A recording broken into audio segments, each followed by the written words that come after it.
লিল্লাহি রাব্বিল আলামিন। সবাই পড়েন আলহামদুলিল্লাহি রাব্বিল আলামিন আর রহমানির রহিম মালিকি ইয়াউমিদ্দিন ইয়্যাকা না'বুদু ওয়া ইয়্যাকা নাস্তাঈন ইহদিনাস সিরাতাল মুস্তাকিম সিরাতাল লাযীনা আন'আমতা আলাইহিম গায়রিল মাগদুবি আলাইহিম ওয়ালাদ-দাল্লিন। আমিন। সূরা ফাতিহা কোরআনে কারীমের সর্বপ্রথম একটি পূর্ণাঙ্গ সূরা, যেটি সেই সূরাটির নাম হচ্ছে সূরা ফাতিহা। এর আগে যত সূরা নাজিল হয়েছে রাসূল করিম সাল্লাল্লাহু আলাইহি সাল্লামের কাছে তা ছিল 10 আয়াত, 20 আয়াত, 30 আয়াত এরকম করে করে, কিন্তু পূর্ণাঙ্গ সূরা হিসাবে হুজুরের কাছে প্রথম যে সূরাটি নাজিল হয় সেই সূরাটির নাম হচ্ছে সূরা ফাতিহা। আর এই ফাতিহার এটা গ্রন্থের প্রারম্ভিকা হিসাবে রাখা হয়েছে বলে এই সূরাটির নাম হচ্ছে আল ফাতিহা, সূরাতুল ফাতিহা অথবা ফাতিহাতুল কিতাব। যার সাহায্যে কোনো জিনিসকে উদ্বোধন করা হয়, শুরু করা হয়, সেটার নাম হচ্ছে ফাতিহা। সূরা ফাতিহার একটা নাম না, বরং এর অনেকগুলি নাম আছে। সূরা ফাতিহার কম বেশি 22টি নাম পাওয়া যায়, আবার তাফসিরে রুহুল মানিতে এর 40টি নাম বলা হয়েছে। সূরা ফাতিহা অত্যন্ত ফজিলতপূর্ণ একটি সূরা, বরকতপূর্ণ সূরা। এই সূরাটির এক নাম হচ্ছে ফাতিহাতুল কিতাব, মানে হচ্ছে কোরআন কুঞ্জিকা, কোরআনের চাবি অথবা কোরআন প্রারম্ভিকা। এটাকে বলা হয়েছে উম্মুল কিতাব, কোরআনের কিতাবের মা। তো মা মানে কোরআন শরীফের পেটে সূরা ফাতিহা হয়েছে তা না। আরবিতে শব্দের অর্থ হচ্ছে কেন্দ্র, সেন্টার, আসল। এই জন্যে মক্কা শরীফকে বলা হয়, কোরআনে কারীম মক্কা শরীফকে বলেছে কি উম্মুল কোরা, গ্রাম সমূহের মা। সারা পৃথিবীর সমস্ত জায়গা থেকে, শহর গঞ্জ গ্রাম থেকে লোকেরা এখানে এসে একত্রিত হয়, সেজন্য এটার নাম রাখা হয়েছে উম্মুল কোরা। আবার সেনাবাহিনীর পতাকাকে বলা হয় উম্মুন, তার মানে হচ্ছে সমস্ত সেনাবাহিনী এই পতাকার ছায়াতলে ঐক্যবদ্ধ হয়, একত্রিত হয়, সেজন্য সেই পতাকার নাম হচ্ছে উম্মুন।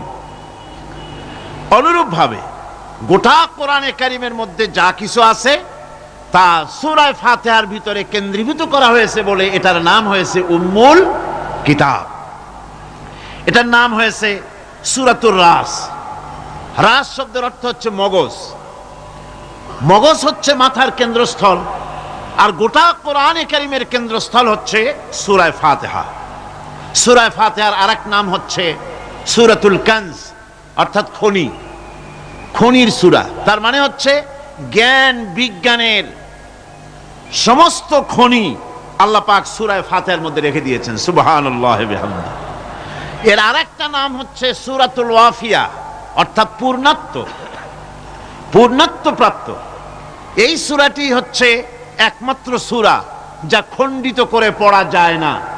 কোরআন শরীফের যে কোনো সূরাকে অংশবিশেষ তেলাওয়াত করে নামাজ পড়তে পারেন, অংশবিশেষ পড়তে পারেন, কিন্তু সূরা ফাতিহা হচ্ছে এমন একটি সূরা যে সূরা খণ্ডিত করে পড়া যায় না। পড়তে হলে সবটাই পড়তে হবে, এজন্য এটার নাম হচ্ছে পূর্ণত্ব প্রাপ্ত। এটাকে বলা হয়েছে আসাসুল কোরআন, অর্থাৎ কোরআনের ভিত্তি। 30 পারা কোরআনের পূর্ণাঙ্গ ব্যবস্থা পেশ করা হয়েছে, তার ভিত্তি হচ্ছে সূরা ফাতিহা। এটার নাম হচ্ছে সূরাতুল হামদ, প্রশংসার সূরা। যেহেতু সূরা ফাতিহায় আল্লাহর প্রশংসা দিয়ে ভরা, এই জন্য এটার নাম হচ্ছে সূরাতুল ফাতিহা। এর আরেকটি নাম হচ্ছে সূরাতুশ শুকর, শুকর করা, কৃতজ্ঞতা প্রকাশ করার সূরা। এই সূরাটির মধ্যে মানুষ আল্লাহ পাকের অসীম অনুগ্রহের শুকরিয়া আদায় করে বলে প্রশংসার মাধ্যমে, এই জন্য এটার নাম হয়েছে সূরাতুশ শুকর। সূরাটির না আরেকটি নাম হচ্ছে সূরাতুদ দুআ। এই সূরাটি একটি দোয়া, একটি প্রার্থনা, আল্লাহ পাকের কাছে প্রার্থনা করা হয়, সেজন্য এটার নাম হচ্ছে সূরাতুদ দুআ। এর আরেকটি নাম হচ্ছে সূরাতুস সুআল, অর্থাৎ কামনা করার সূরা, আল্লাহর কাছে চাওয়ার সূরা। এই সূরায় অনেক কিছু আছে যা আল্লাহর কাছে চাওয়া হয়। এই সূরাটি, এর আরেকটি নাম হচ্ছে সূরাতুশ শিফা, অর্থাৎ প্রতিষেধক, রোগ ব্যাধি ইত্যাদি মুক্ত হওয়ার জন্য। সূরা ফাতিহা আপনারা আল্লাহর ওলিদের কাছে, ওলামাদের কাছে যে যান, পানি নিয়ে, তেল নিয়ে, কালো জিরা নিয়ে, ওনারা যা পড়ে ফু দেন, সেই গোপন কথাটা বলে দেই, সেটা হচ্ছে সূরা ফাতিহা। সূরা ফাতিহা কোন কোন কিতাবে মুফাসসিরিন ইকরাম লিখেছেন, মুহাদ্দিসিনরা লিখেছেন যে দুরারোগ্য ব্যাধি, কোন ওষুধে ভালো হচ্ছে না, প্রতিদিন 40 বার করে সূরা ফাতিহা পড়ে পানিতে দম করে ফজরের পরে 41 দিন যদি এভাবে সেবন করে, সেই দম করা পানি দুরারোগ্য ব্যাধিও আল্লাহ পাক ভালো করে দিবেন। সুবহানাল্লাহ বিহামদি। এটা হচ্ছে সূরাতুশ শিফা। এটাকে বলা হয় সূরাতুস সালাত।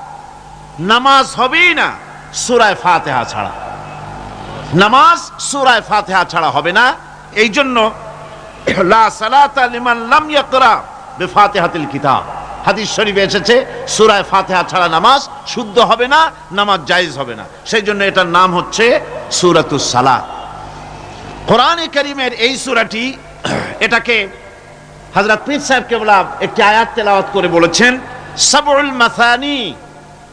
এটা হচ্ছে নিত্য পাঠনীয় সপ্তবাক্য, যে 7টি বাক্যকে সব সময় পড়া লাগে। তার মানে হচ্ছে যে ব্যক্তি নামাজ পড়ে 5 ওয়াক্ত, 24 ঘন্টার ভিতরে সূরা ফাতিহা একেবারে কম করেও যদি হয়, তাহলে 40 বার এই সূরা 24 ঘন্টায় নামাজি ব্যক্তিকে পড়তে হয়। এই জন্য সবসময় পাঠনীয় এই সূরাটি। সূরাটি মোট অক্ষর সংখ্যা হচ্ছে 113, শব্দ সংখ্যা হচ্ছে 25টি। এটি হচ্ছে সূরা ফাতিহা। একটি রুকু, 7টি আয়াত। নাজিলের অবতীর্ণ হওয়ার স্থান হচ্ছে মক্কা আল মুকাররমা। রাসূল করিম সাল্লাল্লাহু আলাইহি ওয়াসাল্লামের মক্কি জিন্দেগিতে সূরাটি অবতীর্ণ হয়।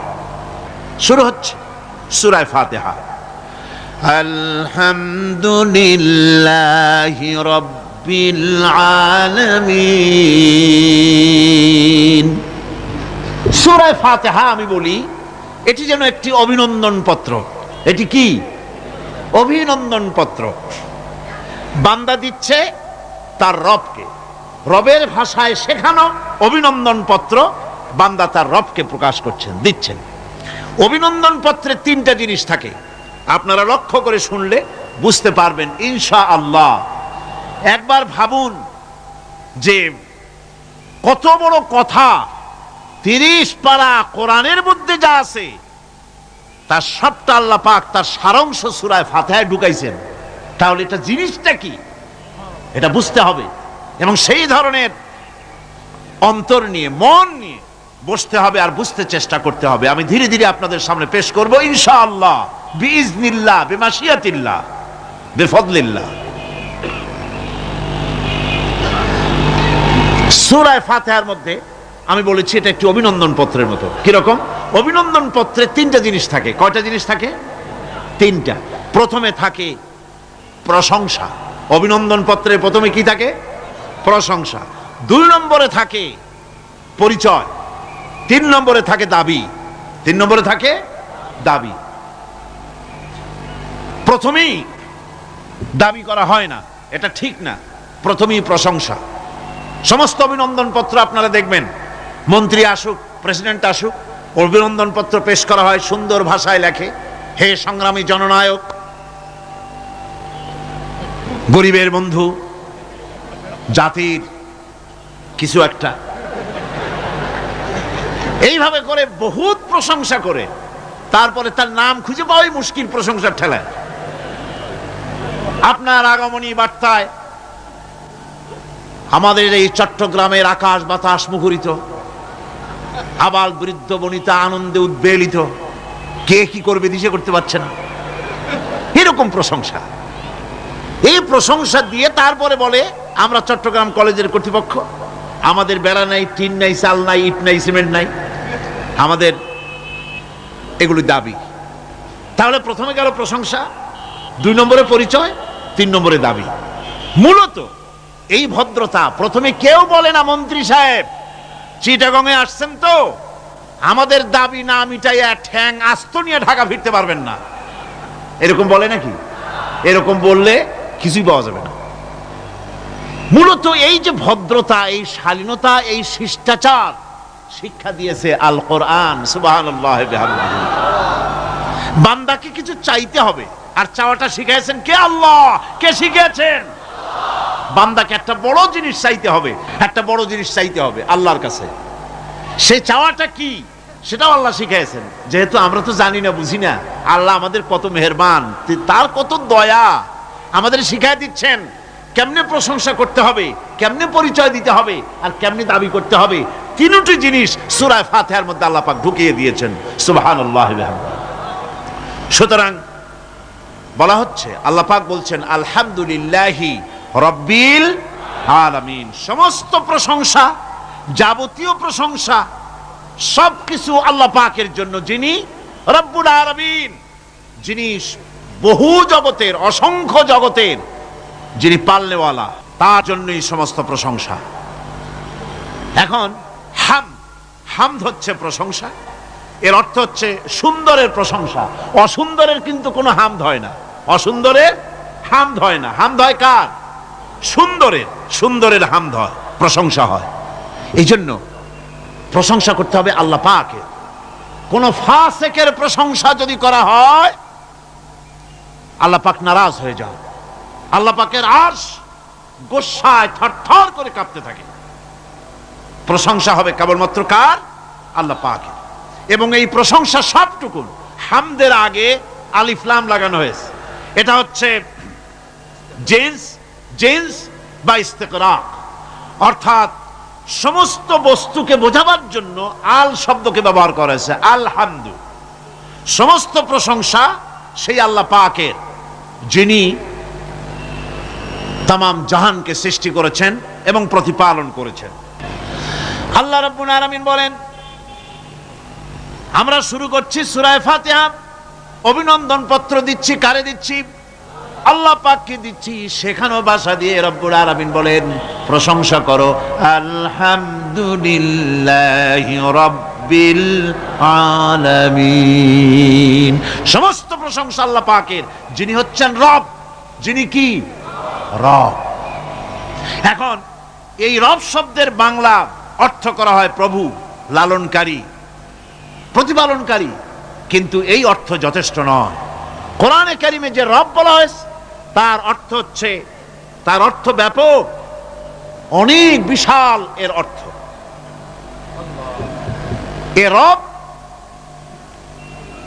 কাকে বলে আমি রবের সমস্ত ব্যাখ্যা করতে পারবো না, তবে অল্প কথায় এমন ভাবে বলতে চেষ্টা করব যাতে করে আপনাদের বুঝে আসবে ইনশাআল্লাহ। আমরা বলি ইনশাআল্লাহ। এখন আপনারা যদি আমাকে প্রশ্ন করেন যে অত কথা বুঝি না, এক লাইনে এক বাক্যে বুঝায় দেন রব কাকে বলে, তাহলে আমি কথাটা এইভাবে বলবো, যাহার যখন যে জিনিসের যতটুকুন প্রয়োজন তাহাকে তখন সেই জিনিস ফরিয়াদ করার আগে যিনি পৌঁছে দেন তার নাম হচ্ছে রব। এ রব হচ্ছে তার মধ্যে রুবুবিয়তের সম্পূর্ণ কোয়ালিটিতে ভর্তি। আল্লাহ পাকের মধ্যে রুবুবিয়তের কোয়ালিটি। রব শুধু সৃষ্টি করেই ছেড়ে দেন না, প্রতিপালন করেন, পূর্ণতায় পৌঁছে দেন। সুবহানাল্লাহ বলতে ইচ্ছে করে না ভাইরা? দেখেন, আল্লাহ রাব্বুল আলামিন এমন রব, বাংলাদেশের কুকুর আর আমেরিকা, ইউরোপের শীত প্রধান দেশের কুকুর একরকম নয়। আমাদের দেশের পশু, ইউরোপ আমেরিকা শীত প্রধান দেশের পশু একরকম নয়। তার কারণ হলো আমাদের দেশে শীত কম, নাতিশীতোষ্ণ অঞ্চলের মধ্যে খানিকটা পড়ে যায়, এখানে পশুদের গায়ে কম পশম থাকলে কোনো অসুবিধা নাই। ভেড়া, ঘোড়া, কুকুর, বন্য প্রাণীকে কেউ তো কম্বল দেয় না, ল্যাপ দেয় না, রাজাই দেয় না, খাতা দেয় না, চাদর দেয় না। আল্লাহ রাব্বুল আলামিন তিনি এমন রব, শীত প্রধান দেশের পশুদের গায়ে পশম দিয়া চিরস্থায়ী কম্বল জড়ায় দিয়েছেন। এর নাম হচ্ছে রব।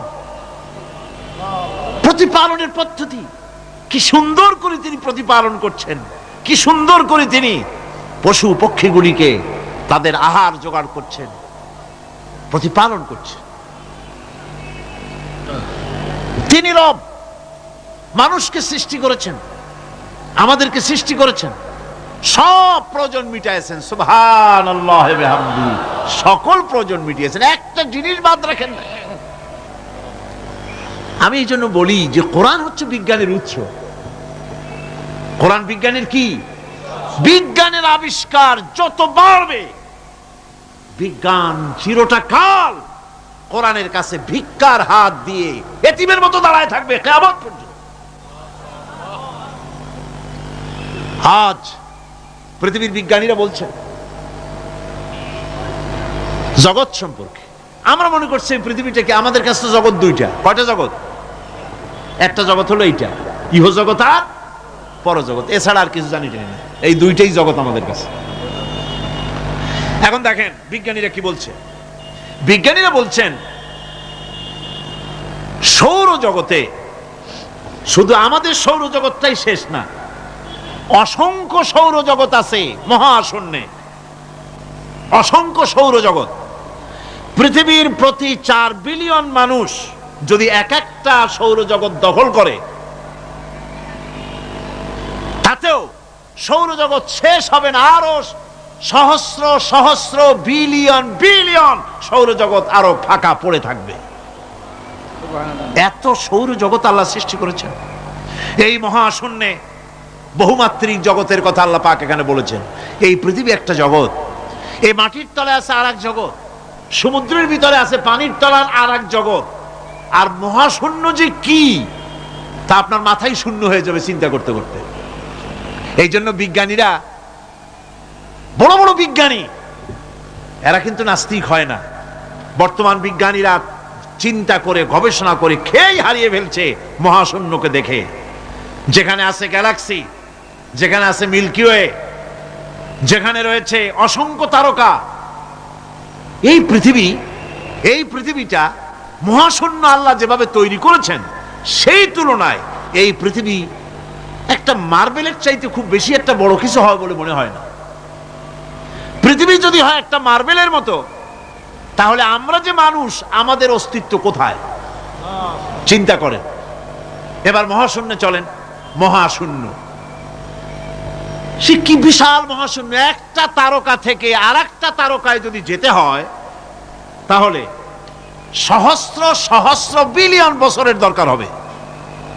কি বছর? এ দুনিয়ার বছর না, আলোকবর্ষ, লাইট ইয়ার। আলো চলে প্রতি সেকেন্ডে কত?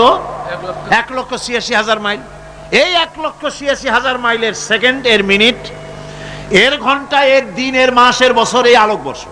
সহস্র সহস্র আলোকবর্ষ পার হয়ে যাবে এক তারকা থেকে আর এক তারকায় পৌঁছানো সুকঠিন। এ ধরনের অসংখ্য তারকা আল্লাহ পাক তৈরি করে রেখেছেন। সূর্য হচ্ছে পৃথিবীর চাইতে 13 লক্ষ গুণ বড়। এরকম সূর্য বিজ্ঞানীরা এখন বলছে, আগে বলতো 1 কোটি সূর্যের চাইতে বড় তারকা, এখন বলতেছে এই রকমের পৃথিবীর চাইতে 13 লক্ষ গুণ বড় যে সূর্য, এরকম 3 কোটি সূর্য খাইয়ে ফেলাইতে পারে। এরকম সহস্র সহস্র তারকা এক একটা গ্যালাক্সির ভিতরে আল্লাহ পাক তৈরি করে রেখেছে। এখন মনে হচ্ছে যে এই তারকাগুলি বড় না, এই তারকাগুলির চাইতে আবার বড় জিনিস আছে। সেগুলি কি? সেটাকে বলা হয় ব্ল্যাক হোল। সেটাকে বলা হয় ব্ল্যাক হোল, অন্ধকার কূপ। ব্ল্যাক হোল আবার ম্যানহোল বুঝবেন না, কিন্তু ম্যানহোলের ঢাকনা চুরি হয় যেমন। তবে একটা দৃষ্টান্ত আপনি বুঝতে পারেন, রাস্তায় রাস্তায় যেমন অসংখ্য ম্যানহোল আছে, ওই রকম করে মহাশূন্যে অসংখ্য ব্ল্যাক হোল আছে, একটা দুইটা না, অসংখ্য। এই ব্ল্যাক হোল আবার দেখা যায় না, অদৃশ্য ব্ল্যাক হোল। এই ব্ল্যাক হোলগুলো কি? এগুলি কোরআনে কারীমের মধ্যে আল্লাহ পাক বলেছেন ফালা উকসিমু বিমাওয়াকিন নুজুম, ফালা উকসিমু বিমাওয়াকিন নুজুম, শপথ সেই পতন স্থানের যেখানে নক্ষত্র সমূহ ধ্বংস হয়ে যায়, ধ্বংসপ্রাপ্ত হয়, কসম সেই স্থান সমূহের। সুবহানাল্লাহ। এই অন্ধকার কূপের, এই অন্ধকূপের কসম করছেন আল্লাহ পাক। সে অন্ধকূপটা কি, সেই ব্ল্যাক হোলটা কি? সেই ব্ল্যাক হোল হচ্ছে ওই যে তারকার কথা বললাম যে সূর্য খাইতে পারে, 3 কোটি সূর্য খাইতে পারে, এই রকমের তারকাগুলি ঘুরতে ঘুরতে কোনো এক কারণে যখন সে ব্ল্যাক হোলের রেঞ্জের মধ্যে এসে যায়, তখন ব্ল্যাক হোল ওকে এমন ভাবে চুষে হজম করে ফেলে যেমন বাচ্চা চকলেট চুষা খাইয়া ফেলায়, এইরকম ব্ল্যাক হোলগুলি অত বড় তারকাগুলি খাইয়া চুষা শেষ করে ফেলে দেয়। সুবহানাল্লাহি বিহামদিহি। বিজ্ঞানীরা বলেছেন আমাদের এই পৃথিবীটা, আল্লাহ না করুন কখনো, এই পৃথিবীটা যদি কোনো ব্ল্যাক হোলের আওতায় পড়ে, ওর রেঞ্জে আসে, তাহলে মাত্র 2 সেন্টিমিটারের মধ্যে পৃথিবীটা তার ঘনত্ব লাভ করে ব্ল্যাক হোলের মধ্যে অদৃশ্য হয়ে যাবে, হারায় যাবে, অস্তিত্ব থাকবে না। আল্লাহ পাক, আশ্চর্য লাগে আমার, বিজ্ঞানের বইপত্র যখন পড়ি আমার কাছে আশ্চর্য লাগে, 1400 বছর আগে নবী কোন বিজ্ঞানাগারে পড়াশোনা করেন নাই, কোন সায়েন্স নিয়ে রিসার্চ করেন নাই, সেই নবীর মুখ থেকে এমন বিজ্ঞানময় কোরআন আল্লাহ বের করালেন যে আজকের পৃথিবীর মডার্ন যুগের বিজ্ঞানীরা কোরআনের কাছে এতিম হয়ে দাঁড়ায় আছে। পৃথিবীর কোন বিজ্ঞানী বলতে পারবে না যে কোরআনে কারীমের অমুক আয়াতটা আনসাইন্টিফিক, এটা হাদিস আমাদের বিজ্ঞানের সাথে মিল খায় না, এমন কথা বলতে পারবে না। বরং কোরআন সার্টিফাই করবে তোমার এই বক্তব্য, তোমার এই থিওরি মোস্ট আনসাইন্টিফিক, কোরআন বলবে। ওরা বলতে পারবে না যে আয়াতটা আনসাইন্টিফিক। সুতরাং কোরআন হচ্ছে মহান বিজ্ঞানময়, কোরআন হচ্ছে আল্লাহ পাকের দেওয়া এক মহান বিধান, যে কোরআনের কারণে আল্লাহ পাক আমাদেরকে হেদায়েত দান করেছেন। সুতরাং এই কোরআন হচ্ছে, কোরআনের মধ্যে যা আছে, গোটা কোরআনে যা আছে সব সূরা ফাতিহায় আছে। সুবহানাল্লাহি বিহামদিহি।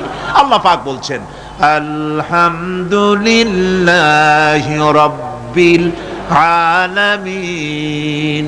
মুহাব্বতের সাথে পড়েন সবাই, আলহামদুলিল্লাহি রাব্বিল আলামিন। সমস্ত প্রশংসা, যাবতীয় প্রশংসা সে আল্লাহ পাকের, যিনি তামাম জাহানের পালনেওয়ালা রব। আল্লাহ পাক তার কাছে যখন বান্দা আলহামদুলিল্লাহি রাব্বিল আলামিন বলে, তখন প্রশ্ন হয়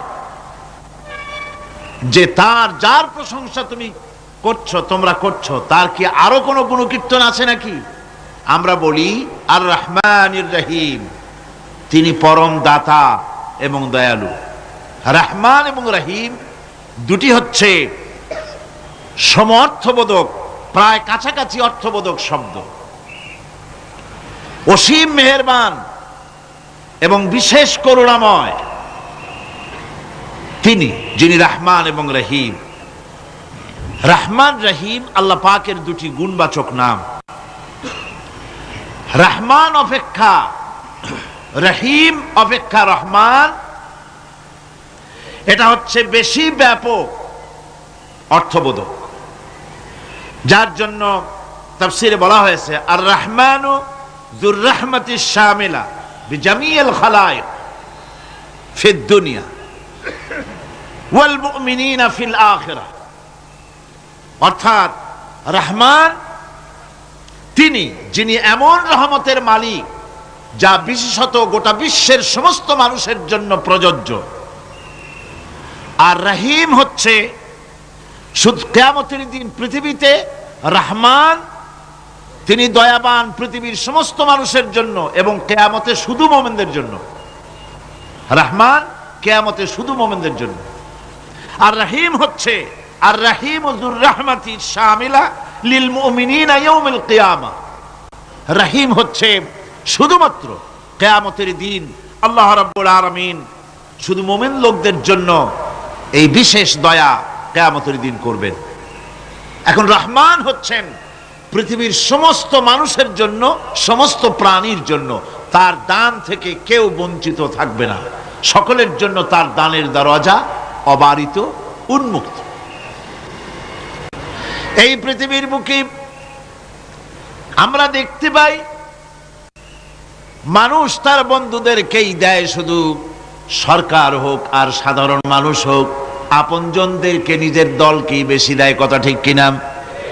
নিজের দলের প্রতি, আত্মীয় স্বজনের প্রতি স্বজন প্রিয়তা মানুষের শরীরের ভিতরে রোগ হিসাবে কাজ করে, আর এভাবে করে নিজের দল আর আত্মীয় স্বজনকে বেশি করে সুযোগ সুবিধা দেয়। শত্রুকে কেউ দেয় না, শত্রুকে কেউ ডেকে ডেকে কোনো জিনিস দিতে চায় না বা দেয় না। আল্লাহ রাব্বুল আলামিন এমন রহমান, এমন দয়াবান, এমন মেহেরবান, যারা তার ইবাদত করে, যারা তাকে স্বীকার করে, আল্লাহ বলে তাকে যারা সেজদা দেয়, আল্লাহ পাক তাদেরকেও দেন। আর যারা আল্লাহকে অস্বীকার করে, আল্লাহ রাব্বুল আলামিনকে মানে না, তার গুণাবলী কি স্বীকার করে না, তার অস্তিত্ব স্বীকার করে না, তারপরেও আল্লাহ রাব্বুল আলামিন কোন নাফরমান বান্দাকেও রহমত থেকে বঞ্চিত করেন না। সে যেই হোক, বেনামাজি হোক, মুরতাদ হোক, নাস্তিক হোক, তারপরে আল্লাহর অনুগ্রহ থেকে সে বঞ্চিত থাকে না। কথা ঠিক কিনা?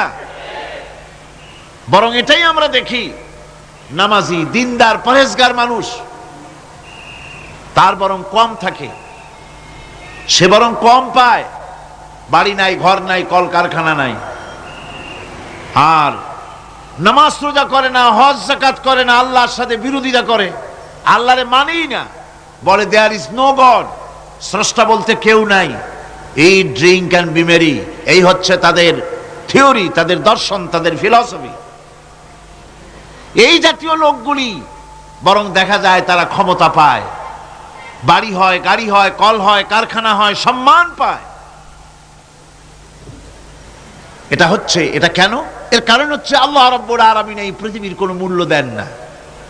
এই পৃথিবীর মূল্য যদি আল্লাহ পাকের কাছে একটা মশার ডানার তুল্য যদি হতো, আল্লাহ পাক বিদ্রোহীদেরকে, কাফেরদেরকে এক ঢোক পানি আল্লাহ পাক গিলতে দিতেন না। এবার চিন্তা করেন, আল্লাহর ব্যাপারে যে দৃষ্টান্তটা দেওয়া হয়েছে, দৃষ্টান্তটা কত গুরুত্বপূর্ণ। মশার ডানার তুল্য, মশার ডানার তুল্য এই পৃথিবীর দাম নাই আল্লাহর কাছে।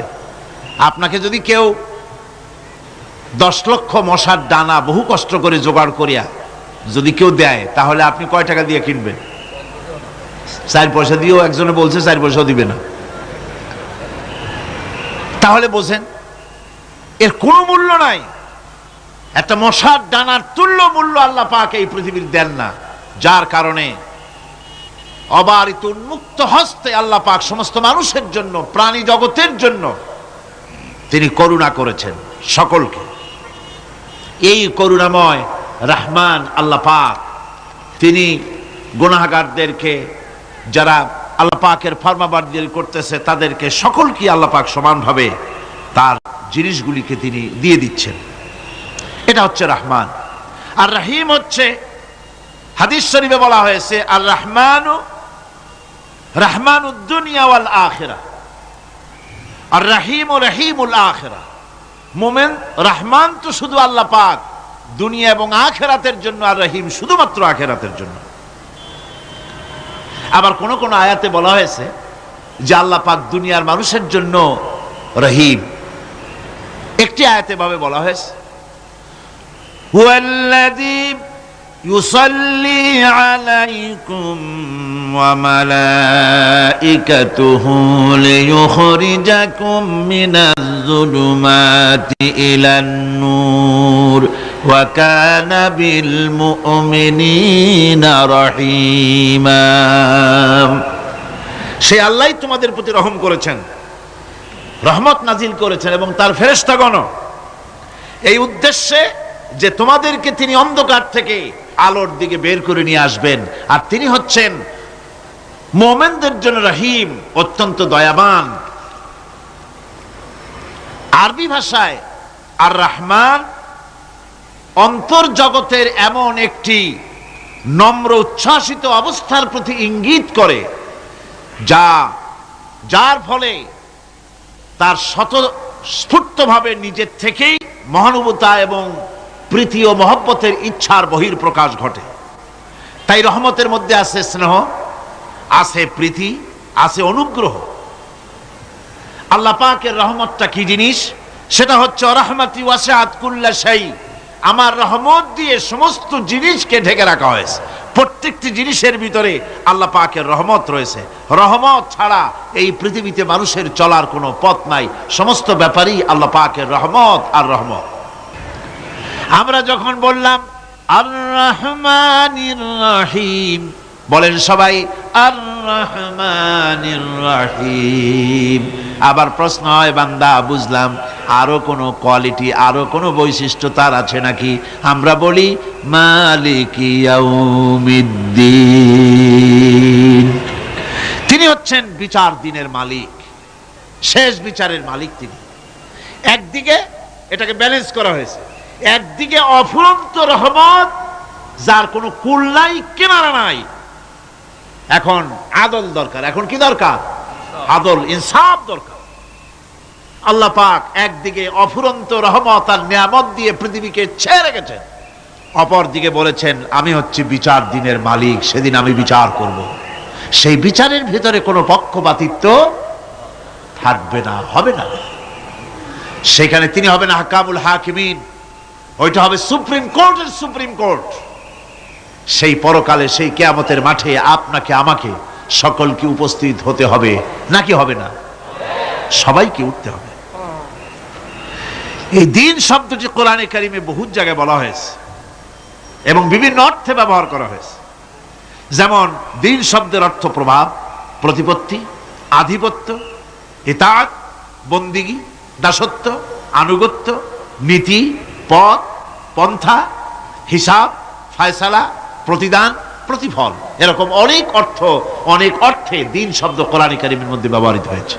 কিন্তু এখানে মালিক ইয়াউমিদ্দিন, এই দিন এখানে ব্যবহার করা হয়েছে প্রতিফল অর্থে। প্রতিফলের দিন, যেদিন প্রতিফল দেওয়া হবে, তিনি হচ্ছেন সেই দিবসের অধিপতি, সেই দিবসের মালিক। সূরা ইনফিতারে আল্লাহ পাক বলছেন ওয়ামা আদরাকা মা ইয়াউমুদ্দিন সুম্মা মা আদরাকা মা ইয়াউমুদ্দিন, বিচারের দিনটি কি তা তোমাকে কে জানালো? আবার জিজ্ঞেস করছি, তোমাকে কে জানালো বিচারের দিনটা কি? আল্লাহ পাক জবাবে বলছেন বিচারের দিনটা হচ্ছে ইয়াউমা লা তামলিকু নাফসুন লিনাফসিন শাইআন ওয়াল আমরু ইয়াউমা ইযিন লিল্লাহ। বিচারের দিন হচ্ছে এমন দিন যেদিন কেউ নিজেকে রক্ষা করতে পারবে না, কারো থেকে কেউ নিজেকে রক্ষা করতে পারবে না, নিজেকে কেউ নিজের জন্য কাউকে সাহায্যকারী পাবে না। আর সমগ্র ব্যাপারটি নিরঙ্কুশ ভাবে আল্লাহ রাব্বুল আলামিনের হাতে থাকবে। সেই দিনটার নাম কিয়ামত, সেটার নাম পরকাল, সেটার নাম হচ্ছে বিচারের দিন। যেদিন কর্তৃত্ব হবে কেবলমাত্র কার? আল্লাহ পাক। সেই দিনটা হচ্ছে কর্মফল পাওয়ার দিন। লাহা মা কাসাবাত ওয়া আলাইহা মাকতাসাবাত, প্রত্যেক মানুষই সে উপার্জন অনুসারে সেখানে ফল পাবে। যেমন কর্ম তেমন ফল পাবে, ব্যক্তি হিসাবে পাবে, দল হিসাবে পাবে। তিলকা উম্মাতুন ক্বাদ খালাত লাহা মা কাসাবাত ওয়া লাকুম মা কাসাবতুম ওয়া লা তুসআলুনা আম্মা ইয়ামালুন। প্রত্যেক মানুষই তার উপার্জন অনুসারে ফল পাবে। যা সে পাবে তা নিজের উপার্জন ছাড়া আর কিছুই না, আর যে ফল পাবে সেটাও তার উপার্জন। সুতরাং কিয়ামতের দিন আল্লাহ মানুষের উপরে কোনো জুলম করবেন না, অত্যাচার করবেন না। আল্লাহ পাক তো তার বান্দার জন্য জুলুমকারী নন, ঠিক কিনা? আল্লাহ পাক বলছেন মান আমিলা সালিহান ফালিনাফসিহি ওয়া মান আসাআ ফাআলাইহা ওয়া মা রাব্বুকা বিযাল্লামিন লিল আবিদ। যে ব্যক্তি পুণ্য কাজ করলো সে নিজের কাজে, নিজের স্বার্থেই তা করলো। আমরা যে নামাজ পড়ি এটা কি আল্লাহর স্বার্থ? কথা কন, আল্লাহর স্বার্থ? সারা পৃথিবীর সমস্ত মানুষ যদি আল্লাহরে সেজদা দেয় আল্লাহর ক্ষমতা আরো কিছু কালের জন্য বাড়বে নাকি? সমস্ত মানুষ যদি আল্লাহকে অস্বীকার করে, বিদ্রোহী ঘোষণা করে, বিদ্রোহ ঘোষণা করে, তাতে কি আল্লাহর ক্ষমতা শেষ হয়ে যাবে? নাউযুবিল্লাহি মিন যালিক। যেমন ছিলেন তেমনই থাকবেন। সুতরাং আমরা যা করি, আমরা নামাজ পড়ি নিজেদের জন্য, আল্লাহকে খুশি করার জন্য, কিন্তু কল্যাণটা আমার। কল্যাণটা কার? আমার। রোজা, হজ, যাকাত, তেলাওয়াত যা করি সব আল্লাহকে খুশি করার জন্য, কিন্তু স্বার্থ পুরাটাই আমার। আমার কল্যাণের জন্যই আমি করি। এবং আল্লাহ হচ্ছেন তিনি তোমাদের রব। ওমা রব্বুকা বিযাল্লামিল লিল আবিদ। তোমাদের রব হচ্ছেন তিনি যিনি বান্দাদের উপরে কখনো অত্যাচার করেন না, জুলম করেন না, মেহেরবানি দিয়ে যিনি ছেয়ে রাখেন, তিনি হচ্ছেন আল্লাহ পাক। সুতরাং সেই কিয়ামতের মাঠে আল্লাহ পাকের দরবারে আমাদের সকলকেই উঠতে হবে। আল্লাহ পাকের দরবারে আমাদের সামনে, আল্লাহ পাকের সামনে দাঁড়াতে হবে। সেদিন আমাদেরকে কেউ বাঁচাতে পারবে না। সেদিন আল্লাহ পাক এর দরবারে যেন আমরা আসামি না হই, সেজন্য এই পৃথিবীতে কোরআন অনুযায়ী আমাদের জীবন গড়তে হবে, সুন্নাহ অনুযায়ী জীবন গড়তে হবে। তাহলে পরকালে আল্লাহ পাকের কাছে নাজাত পাওয়া যাবে। বড় কঠিন জায়গা, বড়ই কঠিন জায়গা। এবার প্রশ্ন হচ্ছে, তোমরা যারা আমার প্রশংসা করলে তোমরা কারা? জবাবে আমরা বলছি, ইয়্যাকা না'বুদু ওয়া ইয়্যাকা নাস্তাঈন। আয় আমার রব, আমরা হচ্ছি তোমার বান্দা, একমাত্র তোমারই গোলামি করি, একমাত্র একমাত্র তোমারই ইবাদত করি। আর কারো ইবাদত, এই শব্দটা লাগাইলে কি বোঝা যায়? যে আর কারো করি না, একমাত্র তোমারই ইবাদত করি, আর একমাত্র তোমারই কাছে সাহায্য প্রার্থনা করি। ইয়্যাকা না'বুদু ওয়া ইয়্যাকা নাস্তাঈন। আল্লাহ রাব্বুল আলামিন আমাদেরকে সৃষ্টি করেছেন আসলে এইটার জন্য। সৃষ্টি করেছেন কিসের জন্য?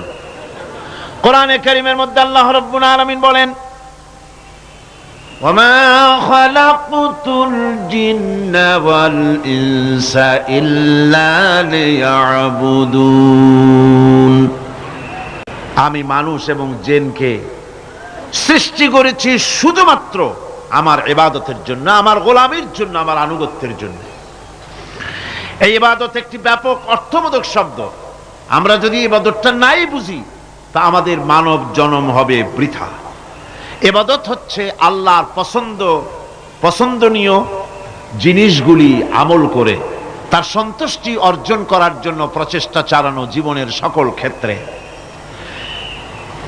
এর মধ্যে ইবাদতের ভিতরে এমন এক ব্যাপক অর্থ যে এর ভিতরে নামাজ, রোজা, হজ, যাকাত, সত্য কথা, আমানতদারি, দিয়ানতদারি, প্রতিবেশীর হক আদায় করা, মাতা পিতাকে শ্রদ্ধা করা, প্রতিবেশীর হক আদায় করা, স্ত্রীর হক আদায় করা, সৎ কাজের আদেশ করা, অসৎ কাজের নিষেধ করা, জিহাদ ফি সাবিলিল্লাহ করা, এই সব কিছুই হচ্ছে ইবাদতের মধ্যে শামিল। জিকির আজকার করা, তেলাওয়াত করা, আমলে সালেহ করা, এভাবে করে আল্লাহ পাককে খুশি করার জন্য আল্লাহর নির্দেশ মাফিক কাজগুলি করা, সবটাই হচ্ছে ইবাদতের মধ্যে শামিল। প্রশংসা করেছি, পরিচয় দিয়েছি, আমরা তোমার বান্দা। এবার প্রশ্ন হচ্ছে, চাও কি? পরিচয় তো শুনলাম, চাও কি? আল্লাহ রাব্বুল আলামিন আমাদেরকে শিখায় দিলেন কত বড় মেহেরবান তিনি, কত দয়ালু তিনি।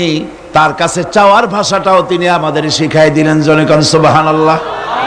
রব্বুল আলামিন আমাদের শিখালেন, এভাবে চাও, ইহদিনাস সিরাতাল মুস্তাকিম সিরাতাল্লাযীনা আন'আমতা আলাইহিম গায়রিল মাগদুবি আলাইহিম ওয়ালাদ-দাল্লিন। হায় আল্লাহ, ইহদিনাস সিরাতাল মুস্তাকিম, একটা রাস্তা চাই, সহজ সরল সঠিক একটি পথ চাই তোমার কাছে। সেই পথটা চাই যে পথ হচ্ছে নিয়ামত প্রাপ্তদের, অভিশপ্ত এবং পথভ্রষ্টদের পথ নয়। যে পথ নিয়ামত প্রাপ্তদের, ওই ধরনের একটা পথ আমরা চাই। দেখাবার মালিককে। কোরআনে কারীম বলছে, আল্লাহ রাব্বুল আলামিন বলেন, ওয়া আলাল্লাহি কাসদুস সাবিলি ওয়া মিনহা জাইরুন ওয়ালাউ শাআ লাহাদাকুম আজমাইন। ওয়া আলাল্লাহি কাসদুস সাবিল, সোজা রাস্তা বলে দেওয়ার দায়িত্ব আমি আল্লাহর। সোজা রাস্তা বলে দেওয়ার দায়িত্ব কার? তিনি বলছেন বলার দায়িত্ব আমার, সোজা রাস্তাটা আমি বলে দেব।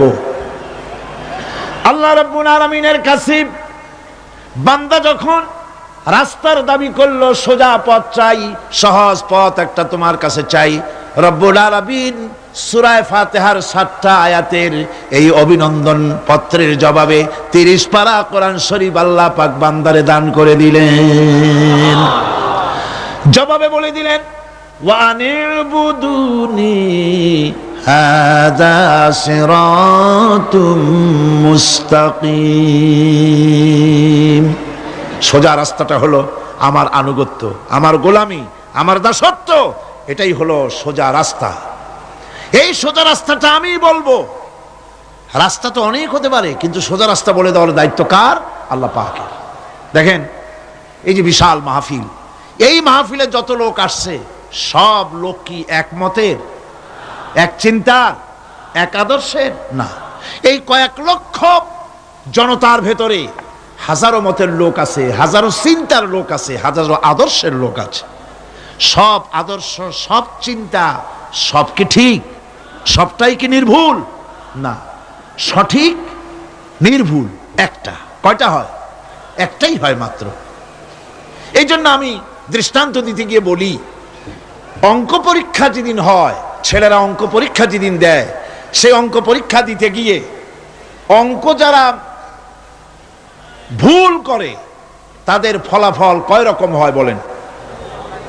হ্যাঁ, অনেক রকম হয়। আর যাদের অঙ্ক যাদের ঠিক হয় তাদের ফলাফল কয় রকম?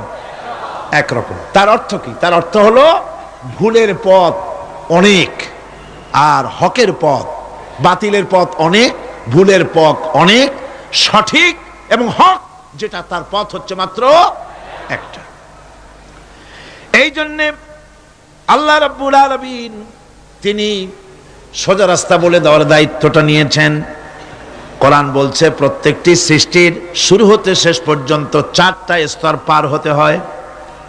তার সর্বশেষ স্তর হলো হেদায়াত। 4টে স্তর পার হওয়ার সর্বশেষ স্তর হচ্ছে হেদায়াত।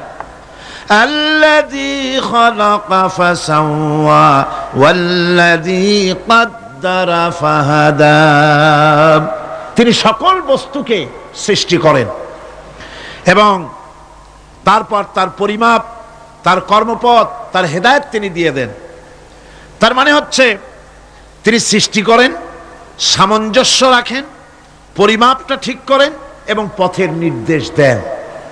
সৃষ্টি করেই ছেড়ে দেন না, তার হেদায়েত দিয়ে দেন।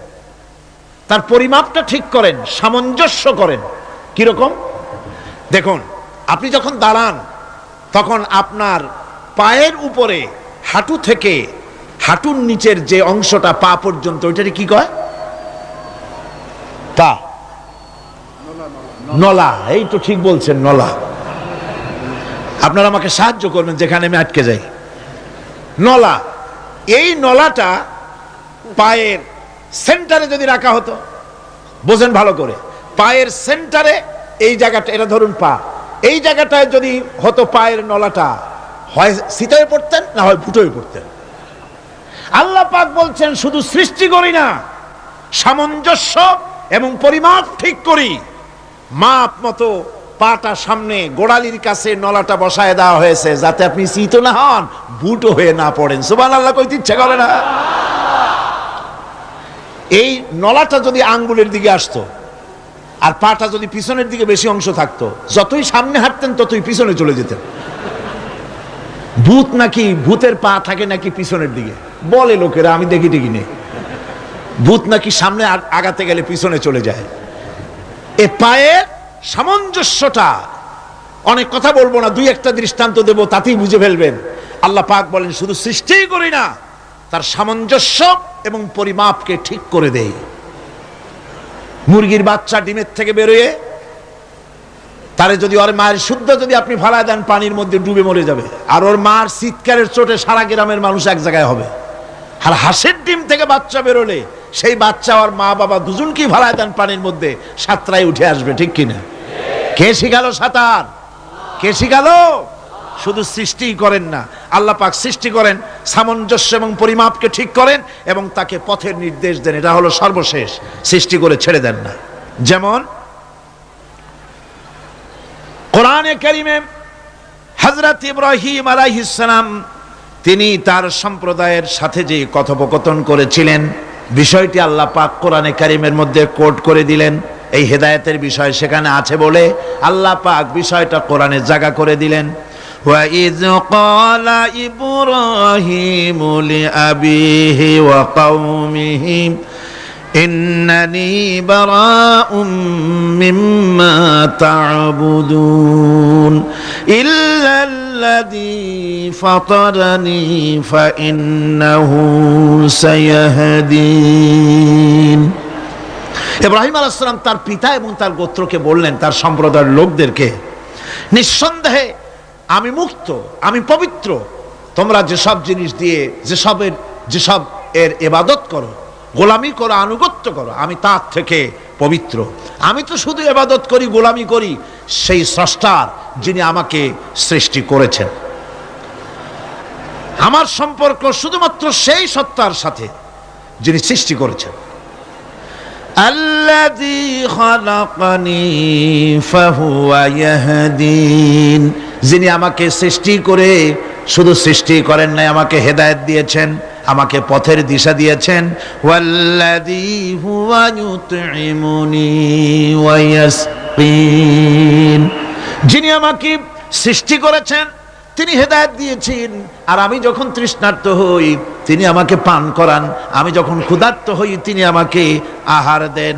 ওয়া ইযা মারিতু ফাহুয়া ইয়াশফিন, আর যখন অসুস্থ হই তখন তিনি আমাকে রোগ মুক্ত করে দেন। সুবহানাল্লাহি ওয়া বিহামদি। তাহলে কি হলো? অর্থাৎ যে প্রতিপালক, তার প্রতিপালন পদ্ধতি আমার সকল প্রয়োজন মিটান, যিনি আমাকে পান করান, আহার করান, অসুস্থ হলে যিনি আমাকে সুস্থ করেন।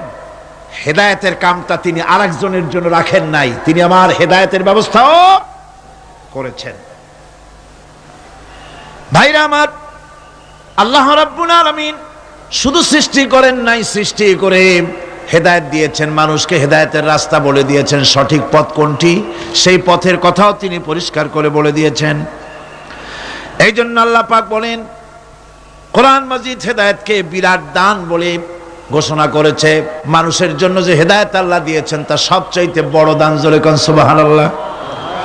ইন্না খালাকনাল ইনসানা মিন নুতফাতিন আমশাজিন নাবতালিহি ফাজআলনাহু সামিআম বাসীরা। আমি মানুষের মিলিত শুক্র দ্বারা, নুতফা দিয়ে আমি মানুষ সৃষ্টি করেছি এবং তাকে একে একে বিভিন্ন স্তর পার করেছি। তাকে শ্রবণ শক্তি দিয়েছি, তাকে দর্শন শক্তি দিয়েছি।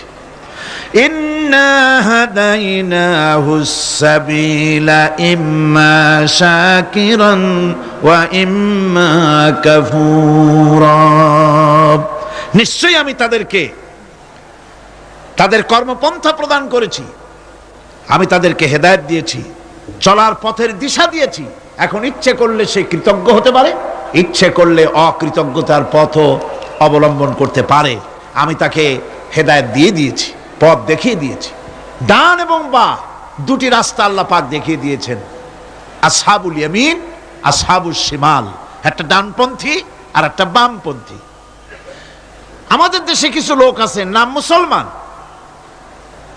মুসলমান, কিন্তু বলে যে আমরা বামপন্থী আন্দোলন করি। অথচ সমস্ত ডানপন্থীদের জায়গা হবে জান্নাতে যদি জান্নাতের আমল করতে পারে। ডানপন্থীদের নেতা হচ্ছেন দুনিয়ার সমস্ত পয়গম্বরেরা, আর বামপন্থীদের নেতা হলো শয়তান। বামপন্থীদের নিয়ে শয়তান যাবে কিয়ামতে জাহান্নামে। আল্লাহ পাক রাস্তা বলে দিয়েছে। আল্লাহ রাব্বুল আলামিন বলেন, আলাম নাজআল লাহু আইনাইনি ওয়া লিসানান ওয়া শাফাতাইন ওয়া হাদাইনাহুন নাজদাইন। আমি কি তোমাদের দুটি চক্ষু দেই নাই, দেখার জন্য দুটো চোখ দেই নাই? আমি কি তোমাদেরকে কথা বলার জন্য দুটো ঠোঁট দেই নাই? এরপরে আমি কি তোমাদেরকে ভালো মন্দ বোঝার জন্য আমি কি হেদায়েত দেইনি? ভালো মন্দ সবটা বোঝার জন্য আমি তোমাদেরকে হেদায়েত দিয়েছি। সুতরাং এই হেদায়েতের রাস্তা ছেড়ে দিয়ে তোমরা নিজেদেরকে গোমরাহির মধ্যে ডুবিয়ে দিও না। আমার দেওয়া হেদায়েতের রাস্তায় নিজেদেরকে পরিচালিত করার জন্য প্রচেষ্টা করো। সিরাতাল মুস্তাকিম, এজন্য মডেল দরকার। কার অনুসরণ করব? আল্লাহ পাক শিখায় দিলেন, সিরাতাল্লাযীনা আন'আমতা আলাইহিম। পড়েন সবাই, সিরাতাল্লাযীনা আন'আমতা আলাইহিম গায়রিল মাগদুবি আলাইহিম ওয়ালাদ-দাল্লিন। আয় আল্লাহ, অনুগ্রহপ্রাপ্ত দল, সেই রাস্তা, অনুগ্রহপ্রাপ্তদের রাস্তা চাই। তোমার মনোনীত ব্যক্তি, অনুগ্রহপ্রাপ্ত যারা, তাদের পথ অনুসরণ করতে চায়। এই অনুগ্রহপ্রাপ্ত দল কারা, সে কথা কোরআন শরীফে বলা হয়েছে। আল্লাহ রাব্বুল আলামিন বলেন, ওয়া মান ইউতি'িল্লাহা ওয়ার রাসূল ফাউলাইকা মা'আল্লাযীনা আন'আমাল্লাহু আলাইহিম মিনান নাবিয়্যিনা ওয়াস-সিদ্দীকিন ওয়াশ-শুহাদা'a ওয়াস-সালিহিন ওয়া হাসুনা উলাইকা রাফীকা। আর যে ব্যক্তি আল্লাহ এবং রাসূলের আনুগত্য স্বীকার করলো, নিঃসন্দেহে সে অনুগ্রহপ্রাপ্তদের সঙ্গী হলো। সেই অনুগ্রহপ্রাপ্ত কারা? নবীয়িন। 4 শ্রেণীর লোক। কয় শ্রেণী? বলেন সবাই, কয় শ্রেণী?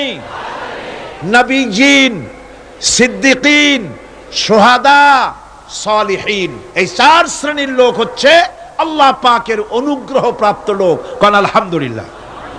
এরাই হলো অনুগ্রহপ্রাপ্ত দল। এখন নবী কারা?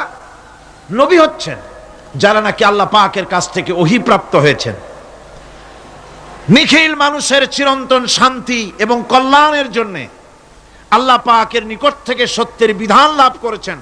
তারাই হচ্ছেন নবী, যারা আল্লাহ পাকের কাছ থেকে ওহী প্রাপ্ত হয়েছেন। আর নবীরা হচ্ছেন মাসুম, নবীরা হচ্ছে বেগুনাহ। নবীদের কোনো ভুল নাই, নবীদের কোনো গুনাহ নাই। কোন সুবহানাল্লাহ। এই পৃথিবীর মধ্যে সুপার কোয়ালিটির মানুষ, সর্বশ্রেষ্ঠ মানুষ কারা? নবীরা। সর্বশ্রেষ্ঠ মানুষ কারা? এখানে আবার এক শ্রেণীর লোকেরা বলে যে নবীরে মানুষ কওয়া যাবে না। আছেন এমন লোক, নবীরে মানুষ কওয়া যাবে না। কেন? কয় না নবীর সম্মান কত। আচ্ছা, নবীরে মানুষ বলবো না তো বলবোটা কি? নবীরা কি ফেরেশতা? যদি ফেরেশতা বলি তাহলে কি নবীদের মর্যাদা বাড়ানো হলো? বলেন আপনারা, বাড়ানো হলো? তাহলে নবীদেরকে কি বলবো? তারা কি জেন? যদি জেন বলি তাহলে তাতে কি মর্যাদা বাড়বে? সবচাইতে মর্যাদা বেশি কার? মানুষের। সুতরাং এক শ্রেণীর লোকেরা খামোখাই আলেম নামধারী লোক, অথচ নবীকে মানুষ বলতে রাজি না। কোরআনে কারীম সাফ করে আল্লাহ পাক পরিষ্কার করে বলেছেন, কুল ইন্নামা আনা বাশারুম মিসলুকুম ইউহা ইলাইয়া আন্নামা ইলাহুকুম ইলাহু ওয়াহিদ। নবী বলুন, আমি তোমাদের মতো মানুষ, আমার উপরে ওহী আসে। ইন্নামা আনা বাশারুম মিসলুকুম, তোমাদের মতো মানুষ। একটু ভালো করে বিষয়টা বোঝেন। আরো বলেছি আমি, আজকে আবার স্মরণ করায় দেই। আল্লাহ শিখাই দিচ্ছেন, বলুন আমি তোমাদের মতো মানুষ, ফেরেশতা নই, জিন নই, আমার কাছে ওহী আসে। পার্থক্য এখানে। তবে আরো পার্থক্য আছে, সেটা হচ্ছে আমরা হচ্ছি সাধারণ মানুষ, নবীরা হচ্ছেন অসাধারণ মানুষ। সুবহানাল্লাহ। আমরা হচ্ছি মানব, রাসূল আল্লাহর পয়গম্বররা হচ্ছেন মহামানব। কথা বুঝে আসছে? তার মানে হলো আমরা সাধারণ মানুষ, সাধারণ মানুষেরা গুনাহ করতে পারে, ভুল করতে পারে, সব রকমের গুনাহ করতে পারে, নবীরা কোনো গুনাহ করতে পারেন না। আল্লাহ পাক তাদের দিয়ে গুনাহ করান না। আল্লাহ পাক ফেরেশতা দিয়ে, আপন কুদরত দিয়ে নবীদেরকে হেফাজত করেন। সুবহানাল্লাহ। সুতরাং এই কথা বিশ্বাস করতে হবে, সমস্ত নবীরা হচ্ছেন মানুষ। নবীদের আদর্শই কেবলমাত্র আদর্শ, সেই আদর্শকেই গ্রহণ করতে হবে, তাকেই একমাত্র নেতা হিসাবে গ্রহণ করতে হবে। আমার নেতা বলতেও রাজি না। মুশকিল কি এক জায়গায়? কয় যে নেতা বলা যাবে না। কেন? কয় যে ওই যে মানুষেরা বলে, স্লোগান দেয়, আমার নেতা, তোমার নেতা, অমুক তমুক হেন তেন, তো এগুলির সাথে নবীরে মিশানো এটা ঠিক না। তাছাড়া নবীরে নেতা কব না, কবটা কি? নবী কি হয় নেতা হবে, না হয় অনুসারী হবে, এর বাইরে তো কিছুই নাই। হয় ইমাম, না হয় মুক্তাদি। বাইরে কি? বাইরে তো নাই কিছু। সুতরাং নবী কি মুক্তাদি হবে? নবী কি অনুসারী হবে? নিশ্চয়ই হাজার বার নবী হচ্ছেন ইমাম, নবী হচ্ছেন নেতা। আমরা যখন আরবিতে বলি, ওনারা নিজেরাও আরবিতে বলেন, তখন কোনো আপত্তি হয় না। আল্লাহুম্মা সাল্লি আলা সাইয়্যিদিনা মুহাম্মদ। সাইয়্যিদিনা মানে হচ্ছে আমাদের লিডার, আমাদের নেতা। সাইয়্যিদিনা যখন বলে তখন আপত্তি করে না, কিন্তু আমাদের নেতা বললেই আপত্তি করেন। বাংলা ভাষা, বাংলাদেশি মানুষ হইয়া বাংলা ভাষার প্রতি এই গভীর জ্ঞান দেখলে দুঃখই হয়।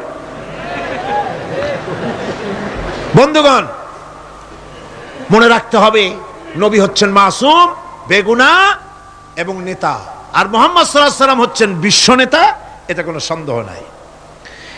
এই নবীর অনুসরণ করতে হবে। সিদ্দিকিন হচ্ছে সত্যকে যারা উদার, উন্মুক্ত, অকুণ্ঠ চিত্তে, দ্বিধাহীনভাবে যারা গ্রহণ করেছে, এর বিপরীত যারা করেই নাই, তারাই হচ্ছেন সিদ্দিকিন। হযরতে, যেমন একটা দৃষ্টান্ত, হযরতে আবু বকর সিদ্দিক রাদিয়াল্লাহু তাআলা আনহু, মেরাজ থেকে হুজুর ফিরে এসেছেন সকাল বেলায়, ফজরের নামাজ পড়ে বসেছেন কাবা শরীফে, তিনি বসে আছেন। তো তখন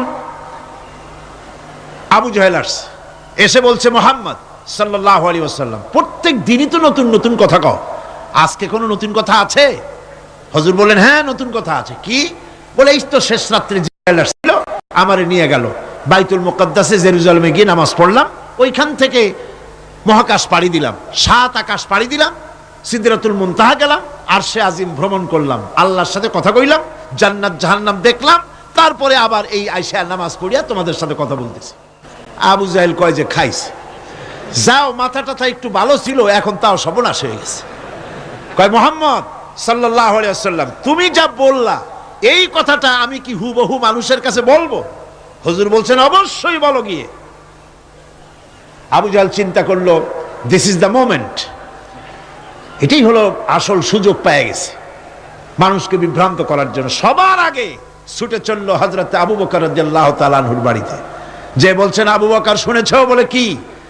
মুহাম্মদ সাল্লাল্লাহু আলাইহি ওয়াসাল্লাম এই রকমের কথা বললো, বেচারার মাথাটা যাও ভালো ছিল, শেষ। হুজুর বলছেন, আবু জাহেল, আমার রাসূল কে এরকম বলেছেন? আবু জাহেল বলছে, আমার নিজ কানে শুনে আসলাম, এখনো তিনি সেখানে বসা। হযরত আবু বকর বলেন, আবু জাহেল, আমার আল্লাহর নবী তিনি যদি এরকম কথা বলে থাকেন, তাহলে আমি কোনো সন্দেহ পোষণ করি না, অবশ্যই আল্লাহ রাব্বুল আলামিনের হাবিব যা বলেছেন তা সত্য। হযরত আবু বকর রাদিয়াল্লাহু তাআলা আনহু মসজিদে হারামে আসলেন, হুজুরকে জিজ্ঞেস করলেন, হুজুর, আবু জাহেল আমাকে এই সব কথা বললো, এগুলি কি ঠিক? হুজুর বললেন, হ্যাঁ। তিনি ঘটনা বয়ান করলেন। হযরত আবু বকর বললেন, হে রাসূল, আপনি যা বলেছেন সত্য বলেছেন, আপনার মেরাজ ঠিক হয়েছে, সঠিক হয়েছে, সন্দেহ নাই। হুজুর বলেন, আবু বকর, তুমি তো শুধু আবু বকর নাও, তুমি সিদ্দিক। সত্যকে যারা অকুণ্ঠ চিত্তে, অকুণ্ঠ চিত্তে, দ্বিধাহীনভাবে যারা সত্যের সামনে মাথা নত করেছে, গ্রহণ করে নিয়েছে, দ্বিমত পোষণ করে নাই, কোন রকমের দুষ্ট বুদ্ধির আশ্রয় গ্রহণ করেনি, উল্টাপাল্টা করেনি, এই সমস্ত মানুষেরই হলো সিদ্দিক। আর এদের দলকেই সিদ্দিকিন বলা হয়। তাহলে নবিয়্যিন, সিদ্দিকিন, এনারা হচ্ছেন নেয়ামত প্রাপ্ত। 3 নম্বরে হচ্ছে শুহাদা, সত্যকে যারা সত্যের সাক্ষী দিয়েছে, সত্যের সাক্ষ্যদাতা। সত্য হচ্ছে ইসলাম। সত্য কি? ইসলাম। সত্য হচ্ছে আল্লাহ, সত্য হচ্ছে নবী, সত্য হচ্ছে কোরআন, সত্য হচ্ছে হাদিস। এই মহাসত্যকে যারা স্বীকৃতি দিয়েছে নিজেদের কথা দিয়ে, কাজ দিয়ে, ধন দিয়ে, সম্পদ দিয়ে, এমনকি নিজের জীবনটা এই রাস্তায় বিলিয়ে দিয়ে মহাসত্যের চিরস্থায়ী সাক্ষী দিয়ে দুনিয়া থেকে যারা বিদায় হলেন ওনারা হচ্ছেন শহীদ। চতুর্থ নম্বরে হচ্ছে সালিহীন। চতুর্থ নম্বরে কি?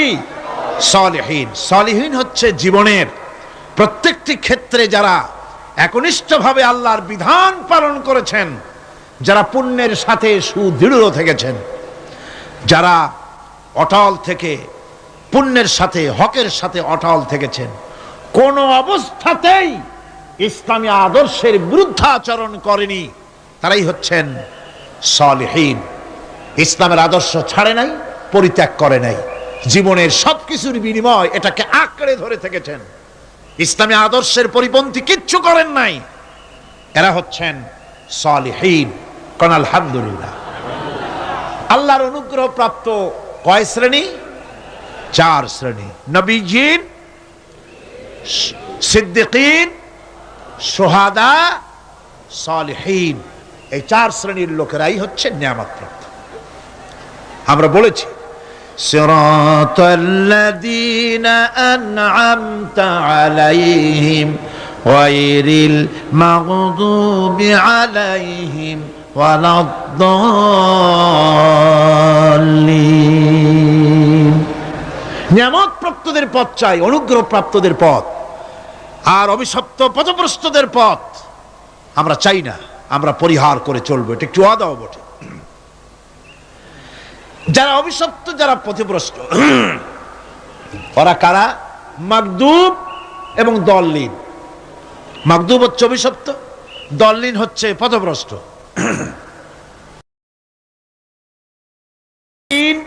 মুহাদ্দিসিন সব একমত, মাগদুব হচ্ছে ইহুদিরা। মাগদুব কারা? বলেন না কারা? আর দল্লিন অভিশপ্ত কারা? ইহুদিদের। অভিশপ্ত হওয়ার কারণটা কি? আল্লাহ রাব্বুল আলামিন বলেন, শোনো কারণ কি। وَضُرِبَتْ عَلَيْهِمُ الْمَسْكَنَةُ ذَلِكَ بِأَنَّهُمْ كَانُوا يَكْفُرُونَ بِآيَاتِ اللَّهِ وَيَقْتُلُونَ الْأَنْبِيَاءَ بِغَيْرِ حَقٍّ ذَلِكَ بِمَا عَصَوْا وَكَانُوا يَعْتَدُونَ। তাদের উপর দারিদ্র্য এবং অসহায়তার অভিশাপ বর্ষিত হয়েছে। এর কারণ হলো তারা আল্লাহ পাকের আয়াতকে অস্বীকার করেছে, তারা অকারণে আল্লাহর নবীদেরকে হত্যা করেছে এবং প্রত্যেকটি ব্যাপারে আল্লাহর শরীয়তের সীমা লঙ্ঘন করেছে। যুরিবাত আলাইহিমুল যিল্লাতু ওয়াল মাসকানা ওয়া বাউ বিগাদাবিন মিনাল্লাহ। আল্লাহ পাক বলেছেন চিরকাল ইহুদিরা অভিশপ্ত, তাদের কোন আবাসস্থল হবে না, সারা জীবন ঘুরে বেড়াবে। আপনারা বলবেন কই ঘুরে বেড়ায় না, তো তাদের তো জায়গা হইছে জেরুজালেমে, ইসরায়েলে, সেখানে তারা জায়গা করে নিয়েছে। তাহলে এটা কেমন হলো? এটা এইভাবে হচ্ছে, ওখানে তাদেরকে প্রতিষ্ঠিত করেছে আমেরিকা, ঠিক কিনা?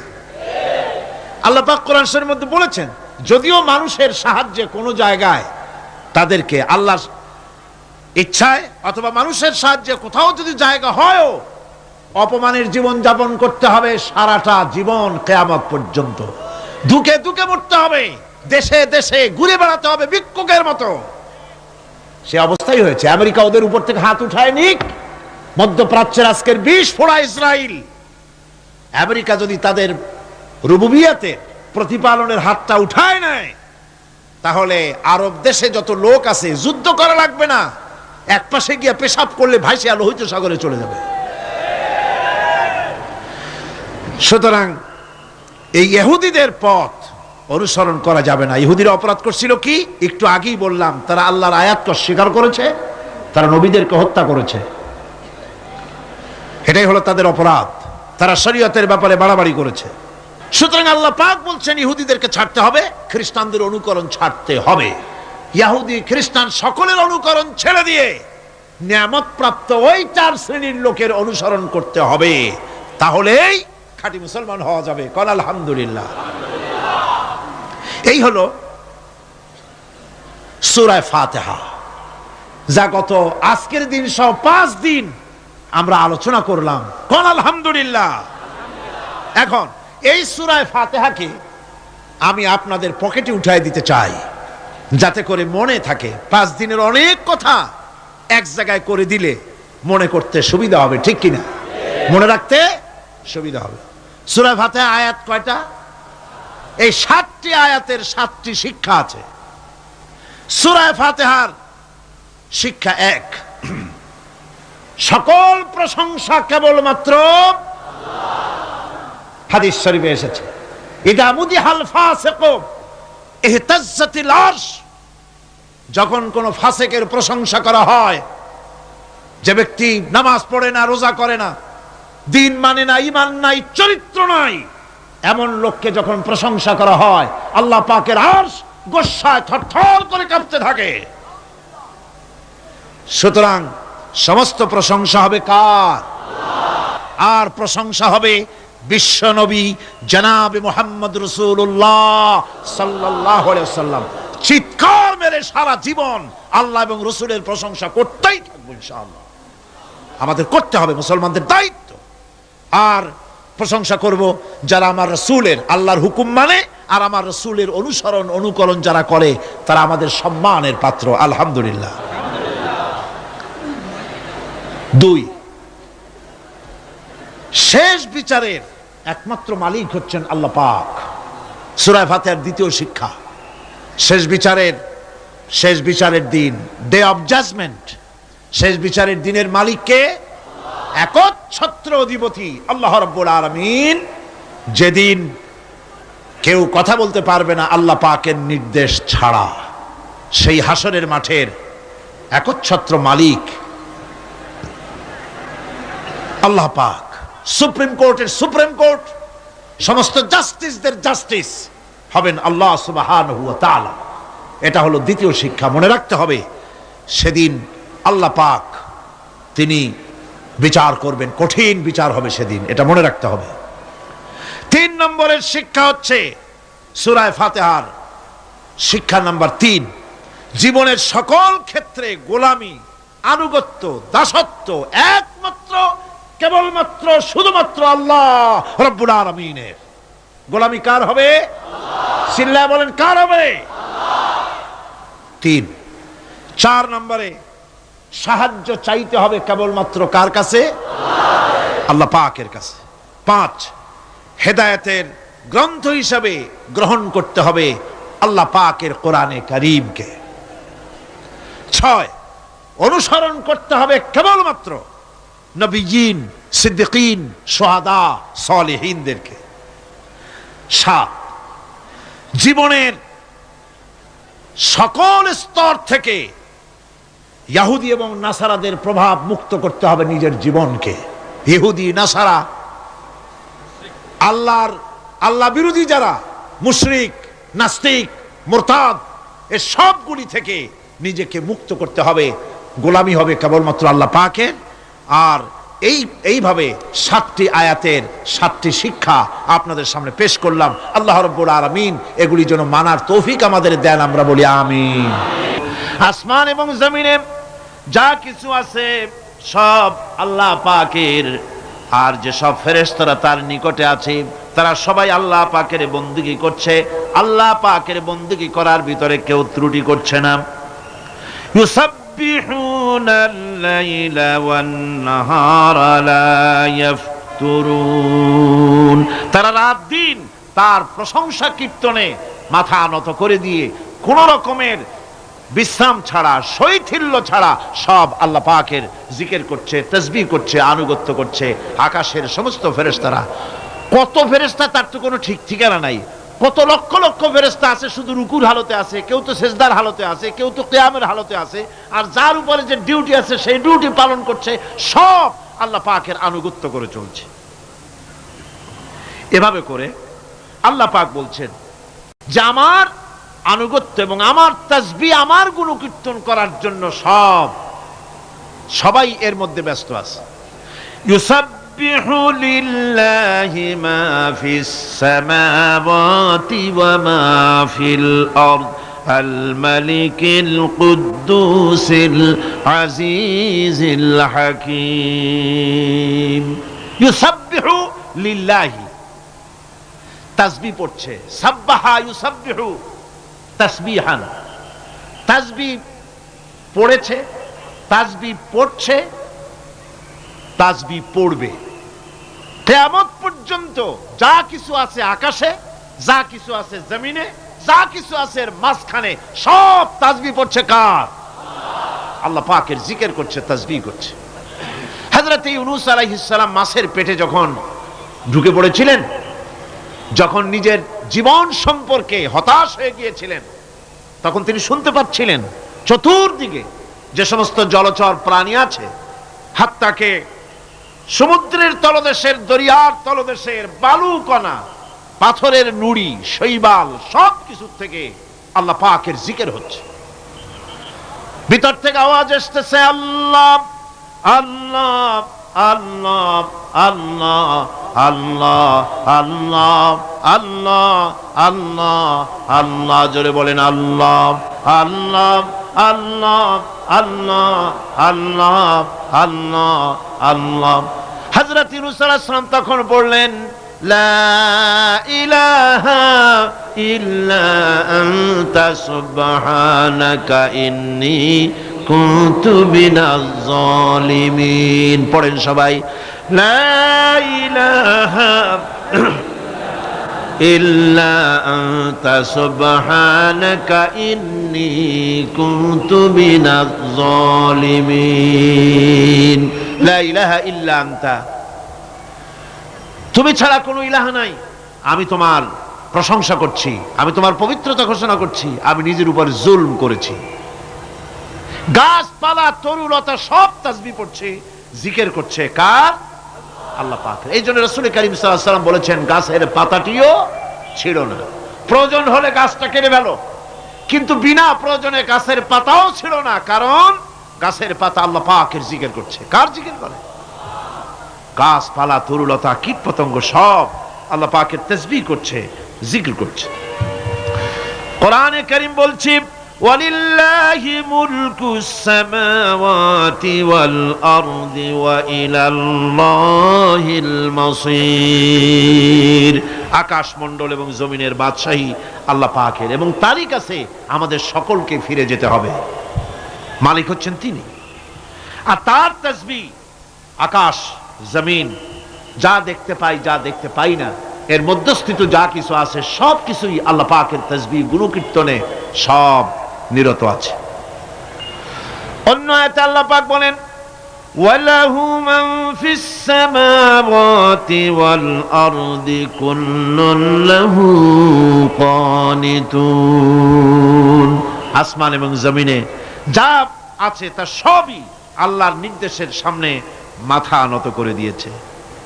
শুধু তাই নয়, আশ-শামসু ওয়াল কমারু বিহুসবানিন ওয়ান নাজমু ওয়াশ-শাজারু ইয়াসজুদান।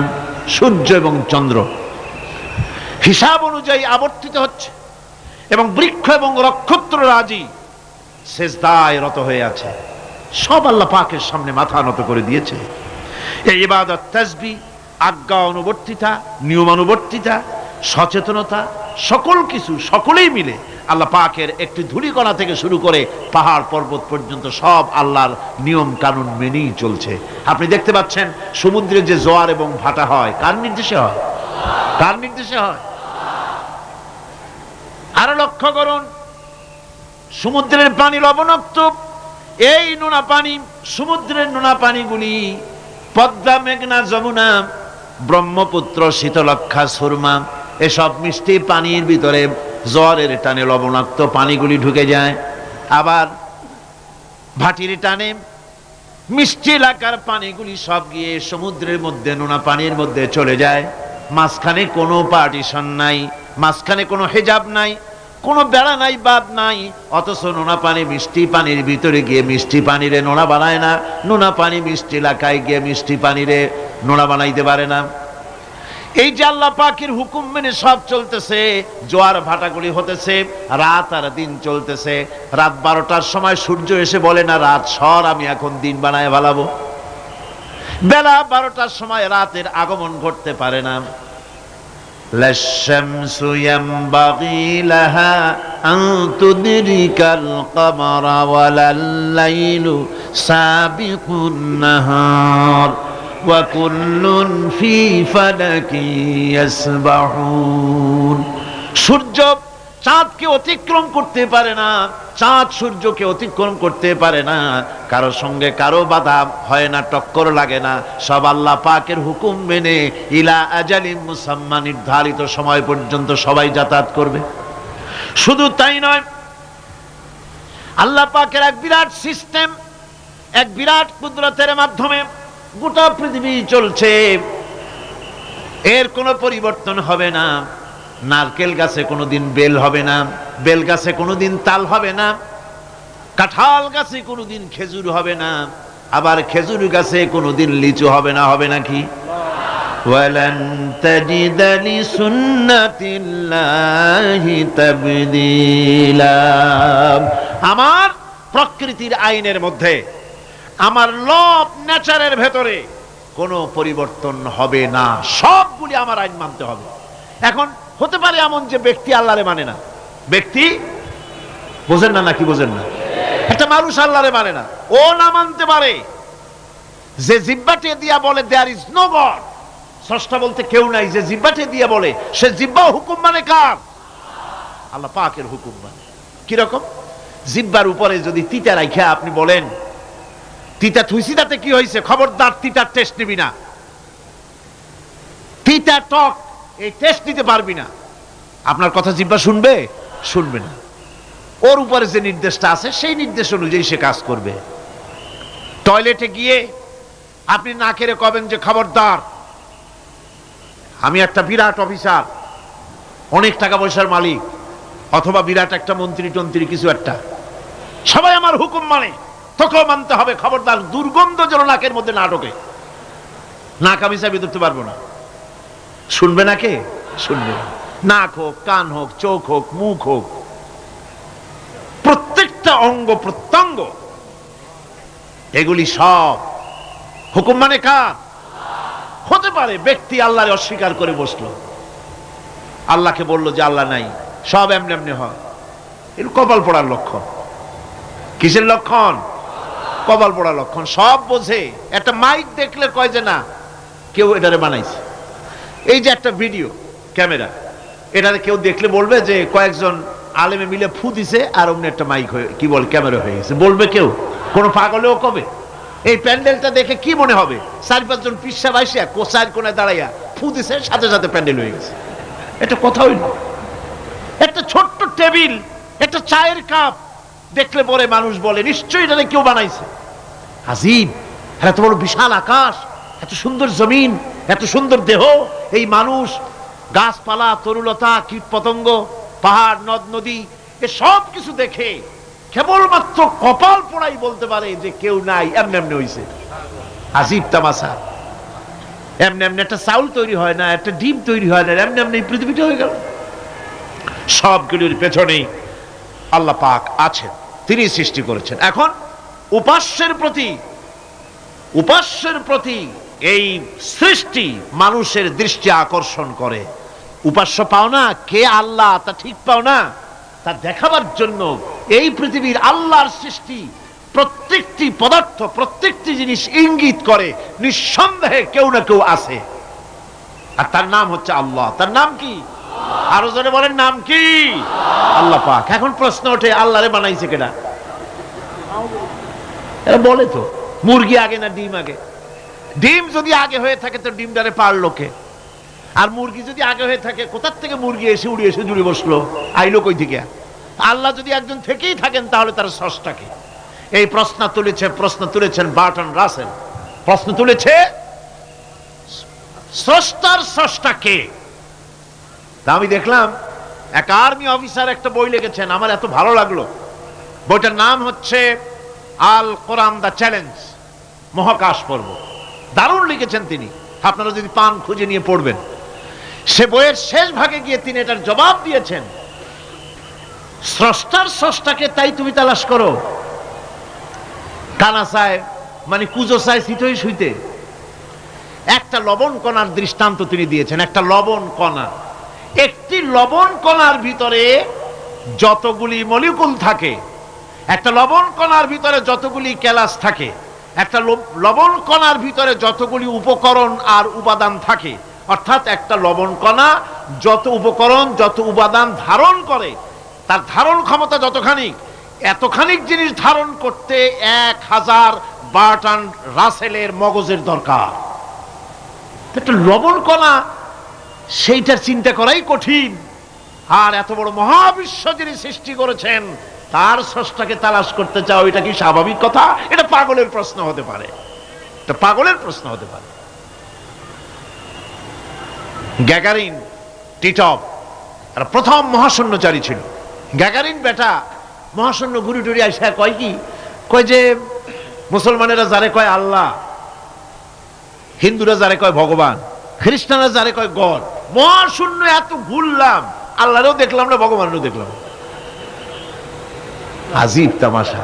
তুমি তো তোমার শরীরটাই দেখো না, তোমার শরীরটাই তো তুমি দেখতে পাও না। তোমার মাথার তালুটা কেমন তা কি দেখছো কখনো? আয়না নিচের দিকে দিয়ে ঠ্যাং উপরের দিকে দিয়ে তাকাইলে যদি দেখো মাথার তালু কেমন। নিজের ঘাট দেখো না, পিঠ দেখো না, নিজের হিপ দেখতে পারো না। আয়না টায়না 4-5 না নিয়ে দেখার উপায় নাই কোন জায়গায় কি আছে শরীরে। নিজের শরীরটাই দেখো না। কত বড় সাহস! এই শরীরের স্রষ্টাকে দেখতে চাও? লা তুদরিকুহুল আবসার। কোন দৃষ্টি শক্তি তাকে মুহাইয়া করতে পারবে না। তার দৃষ্টি সকলকে আয়ত্ত করবে, কিন্তু পৃথিবীর কোন দৃষ্টি শক্তি তাকে আয়ত্তের ভিতরে নিতে পারবে না। মুসা আলাইহিস সালামের মতো পয়গম্বর তিনি বলেছিলেন, রব্বি আরিনি, রব্বি আরিনি, আল্লাহ আমি তোমারে দেখতে চাই। আল্লাহ পাক বলেছেন লান তারানি, কখনোই দেখতে পারবে না। সুবহানাল্লাহ বিহামদিহি। সুতরাং এই পৃথিবীর সবকিছু ইঙ্গিত করে যে একজন আছেন। এই ফুলের সৌন্দর্য যিনি দিলেন, ফুল দেখা যায়, সৌন্দর্য দেখা যায়, কিন্তু গন্ধ দেখা যায় না। এই পানির মিষ্টতা, মিষ্টি পানি, ফুলের গন্ধ, জোনাকি পোকার আলো, এই যে সুন্দর সুন্দর জিনিস দিয়ে আল্লাহ পাক এই বিশ্বকে সজ্জিত করেছেন, এ সব কিছুই ইঙ্গিত করে নিঃসন্দেহে একজন আছেন। আর যিনি আছেন তার নাম হচ্ছে কি? আল্লাহ। জোরে বলেন তিনি কে? আল্লাহ। এখন এই স্রষ্টাকে চিনতে মানুষের বড্ড হয়রানি স্রষ্টাকে চেনার জন্য। এই স্রষ্টাকে খোঁজার জন্য, চেনার জন্য মানুষ শক্তি পূজা আরম্ভ করলো। ওই যে আমি আগে বলেছি, মানুষের মধ্যে একটা স্বাভাবিক প্রেরণা এই কারো না কারো সামনে মাথা নত করে দেবে। সেজন্য মানুষ, কেউ তো আগুনকে পূজা করলো, আগুনের ভিতরে শক্তি আছে বলে আগুনের সামনে মাথা নত করে দিল, পাহাড়ের সামনে মাথা নত করে দিল, মূর্তি বানাইয়া মূর্তির সামনে মাথা নত করলো, কাঠের মূর্তি, মাটির মূর্তি বানাইয়া তার সামনে মাথা নত করে দিল। এগুলির সামনে যদি তুমি মাথা নত করলে, এগুলি কি মাছির মতো একটা ছোট্ট প্রাণীও বানাতে পারবে? এই চ্যালেঞ্জ কার? আল্লাহ পাকের। কোরআন শরীফে আল্লাহ পাক বলেছেন, নবী ওদের বলেন, ওরা কি মাছির মতো ছোট্ট একটা প্রাণী বানাতে পারবে? পারবে না। এমন কি ওদের সামনে যে খাদ্যগুলি রাখা হয়, মূর্তি টুর্তি বানায়া সামনে যে খাদ্য রাখা হয়, এই খাদ্যের উপরে যদি মাছি পড়ে, খাবারগুলি উড়াই নিয়ে যায়, অথবা ওদের নাকের উপর এসে যদি মাছি এসে পড়ে, এই মাছিটাকে এতগুলো হাত সাথে একটা টোকা দিয়ে একটা মাছিকে উড়াই দিতে পারবে না। পারবে না। সুতরাং বুঝতে হবে, একথা বুঝতে হবে, স্রষ্টাকে তালাশ করতে গিয়ে মানুষেরা আগুনের পূজা করলো, পাথরের পূজা করলো, গাছের পূজা করলো, মাছের পূজা করলো, সাপের পূজা করলো, বাঘের পূজা করলো, শেষ পর্যন্ত সেক্সুয়াল অর্গান, এটার বাংলা করলাম না, এটারও পূজা করলো। এটাকে একটা শক্তির প্রতীক মনে করে এটার সামনেও মাথা নত করলো। বন্ধুগণ, মাটির পূজা করলো, জমিনকে নিজের মা মনে করে এটার পূজা করলো। অথচ আল্লাহ পাক পরিষ্কার করে বলে দিয়েছেন, লা ইলাহা ইল্লা আনা ফা'বুদুন, আমি ছাড়া কোনো ইলাহ নাই, আল্লাহ ছাড়া কোনো ইলাহ নাই।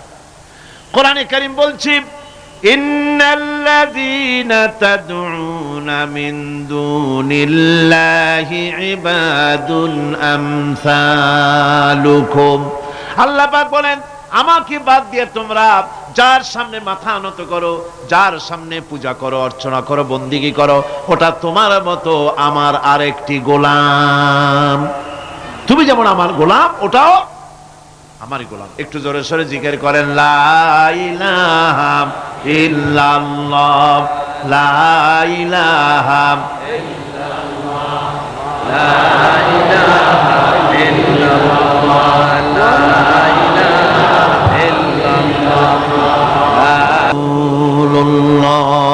সুতরাং বোঝা যাচ্ছে আল্লাহ হচ্ছেন এক এবং একক। এই আল্লাহ সুবহানাহু ওয়া তাআলা তিনি বলছেন, আমাকে বাদ দিয়ে যার সামনে মাথা নত করো, ওরা আমার গোলাম। সূর্য কার গোলাম? চন্দ্র কার গোলাম?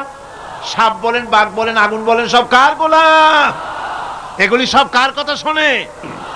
আগুন যতই পূজা করেন, আগুনের মধ্যে আপনি পড়লে আগুন কি ছাড়বে? ছাড়বে না। তবে হ্যাঁ, আগুনের মালিক যদি বলে তাহলে ছাড়িয়ে দিবে, ঠিক কিনা? ইব্রাহিম আলাইহিস সালামকে আগুনের ভিতরে যখন ফেলে দেওয়া হচ্ছে, ফেরেশতা বলতেছিল, আমার কাছে সাহায্য চাও, আগুন থেকে বাঁচায় দেই। হযরত ইব্রাহিম বলেছিলেন, আমার তো পরীক্ষা হতেছে, ইমতিহান হতেছে, আমাকে ডিস্টার্ব করো না, আমি তোমার কাছে কেন সাহায্য চাইবো? আমি আগুনে পুড়লে পরে আমার মাবুদ, আমার খোদা, আমার আল্লাহ তিনি যদি খুশি হন, তাহলে আমার এমন আল্লাহকে খুশি করার জন্য 1000 বার পড়তে রাজি আছি। তোমার কাছে কেন সাহায্য চাইবো? আমি তো অন্ধ, আল্লাহর ইবাদত করি না, যিনি আমার দুঃখ দুর্দশা নিজের চোখে না দেখেন। আগুনের মধ্যে পড়ে গেলেন। আল্লাহ পাক আগুনকে অর্ডার করে দিলেন, ইয়া নারু কুনি বারদাও ওয়া সালামান আলা ইব্রাহিম। আগুন, আমার ইব্রাহিমের জন্য ঠান্ডা হয়ে যা, শান্তিদায়ক ঠান্ডা হয়ে যা। তাহলে দেখা গেল আগুনের মালিক হচ্ছেন আল্লাহ পাক। আল্লাহ পাক আজও যদি কোনো পূজা করা রাখবেন আগুনের, আগুনের পূজা করা তো হারাম। আগুন হচ্ছে আল্লাহর গোলাম, আল্লাহর সৃষ্টি, এটা হচ্ছে মাখলুক, আল্লাহ হচ্ছেন খালিক। বিশ্বকবি, কবি সম্রাট আল্লামা ডক্টর ইকবাল কি সুন্দর করে বলেছেন, আজ ভি হো জো ইব্রাহিম কা ইমা पैदा, आज भी हो जो इब्राहिम का इमां पैदा, आग कर सकती है एक अंदाज गुलिस्तां पैदा।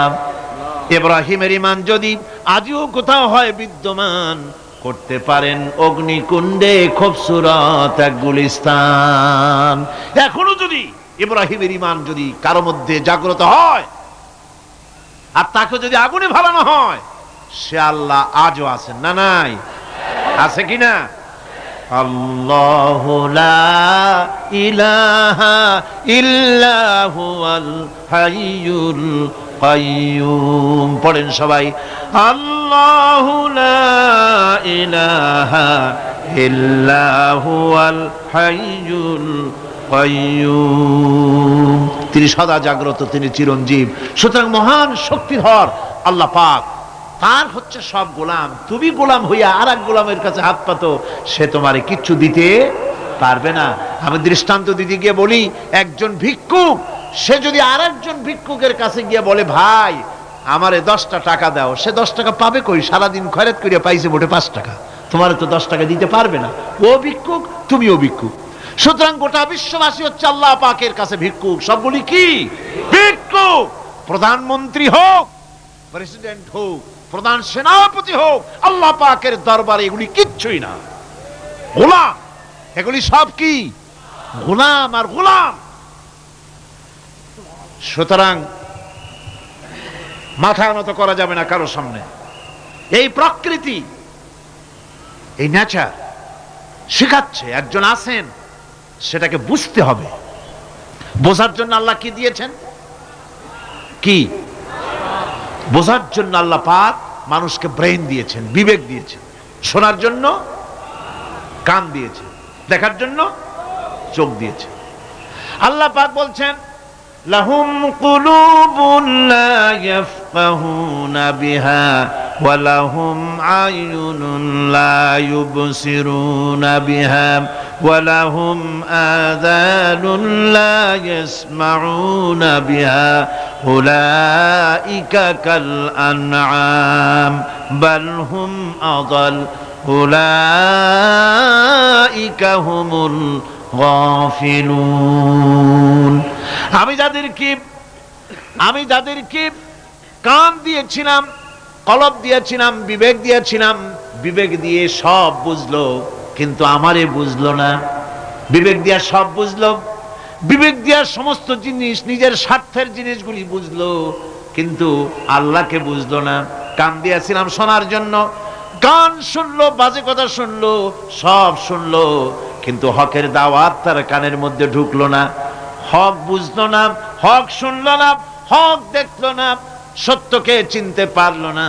আল্লাহ পাক বলেন উলাইকা কাল আনআম, এরা হলো চতুষ্পদ জানোয়ার, জানোয়ার পশু। আল্লাহ কয় না খালি পশু কইলে সারে না, বাল হুম আদাল, একেবারে পশুর চাইতেও নিকৃষ্ট। কারণ কি? কারণ হলো পশু অবিশ্বাসী নয়, পশু অবিশ্বাসী নয়, পশু কাফের নয়, পশু মুশরিক নয়, পশু মুরতাদ নয়, পশু নাস্তিক নয়, ঠিক কি না? সুতরাং পশুর চাইতেও খারাপ, পশুর চাইতেও খারাপ। পশু যেটা বোঝে তাও বোঝে না। পশু তো অন্তত মালিকের আনুগত্য করে, তার কথা শোনে, যার খায় তার কথা শোনে। কুত্তাটাও, কুকুরও যার খায় তার কথা শোনে, ঠিক কিনা গণ? অথচ যে আল্লাহ রাব্বুল আলামিন খেতে দিলেন, পড়তে দিলেন, সব কিছু দিলেন, তার ইবাদতটা বুঝতে চেষ্টা করলো না, তার ইবাদত বুঝতে চেষ্টা করলো না, তার গোলামি করতে জানলো না। সুতরাং এগুলি হচ্ছে উলাইকা কাল আনআম, এগুলি চতুষ্পদ জন্তু এবং জানোয়ারের মতো, বরং তার থেকেও নিকৃষ্ট। মানুষকে আল্লাহ পাক জ্ঞান দিয়েছিলেন, সেই জ্ঞান দিয়ে সে দূরবীন আবিষ্কার করলো, জ্ঞান দিয়ে দূরবীন আবিষ্কার করলো, যাতে করে শকুনের চাইতেও তীক্ষ্ণ দৃষ্টি সম্পন্ন হয়। সে গাড়ি আবিষ্কার করলো যাতে করে চিতাবাঘের চাইতেও বেশি দৌড়াইতে পারে। সে সাবমেরিন আবিষ্কার করলো যাতে করে মাছের চাইতেও বেশি দ্রুতগামী হয়ে চলতে পারে পানির তলা দিয়া। সব কিছুই করলো, কিন্তু তার মনুষ্যত্বকে বাড়াইতে পারলো না, মনুষ্যত্বকে বাড়াতে পারলো না। এই মনুষ্যত্বই ছিল সবচেয়ে বড় জিনিস। কবি বলছেন মুঝে ये डर है कि दिले जिंदा तू ना मर जाए, मुझे ये डर है कि दिले जिंदा तू ना मर जाए, कि जिंदगानी इबारत है तेरे जीने से, मुझे ये डर है कि दिले जिंदा तू ना मर जाए। আমার এই ভয় হয়, হে আমার জীবন্ত আত্মা, তোর না অপমৃত্যু হয়ে যায়। কারণ তোর যদি অপমৃত্যু হয় তাহলে আমার তো বেঁচে থাকার কোনো লাভ নাই। আমরা তো আমাদের আত্মা, জীবিত আত্মাকে মেরে ফেলছি, জীবিত আত্মাকে মেরে ফেলছি, আত্মাকে বিকশিত করছি না। আত্মাকে বিকশিত করতে হবে। এই আত্মা বিকশিত হবে কিভাবে? সব জিনিসের খাবার আল্লাহ পাক এই জমিনে তৈরি করেছেন, ঠিক কিনা কর? সকলের খাবার এই জমিনে।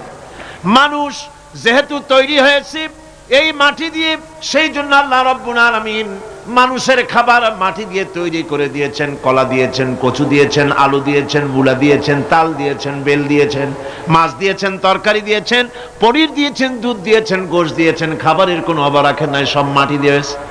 কিন্তু যেই রুহটা আমাদের ভিতরে, যে আত্মাটা আমাদের মধ্যে, যে আত্মা থাকলে পরে বাঁচি, আত্মা না থাকলে পরে মরে যাই, সেই রুহের খাবার আমরা কেউ দিতেছি না। রুহটা কি?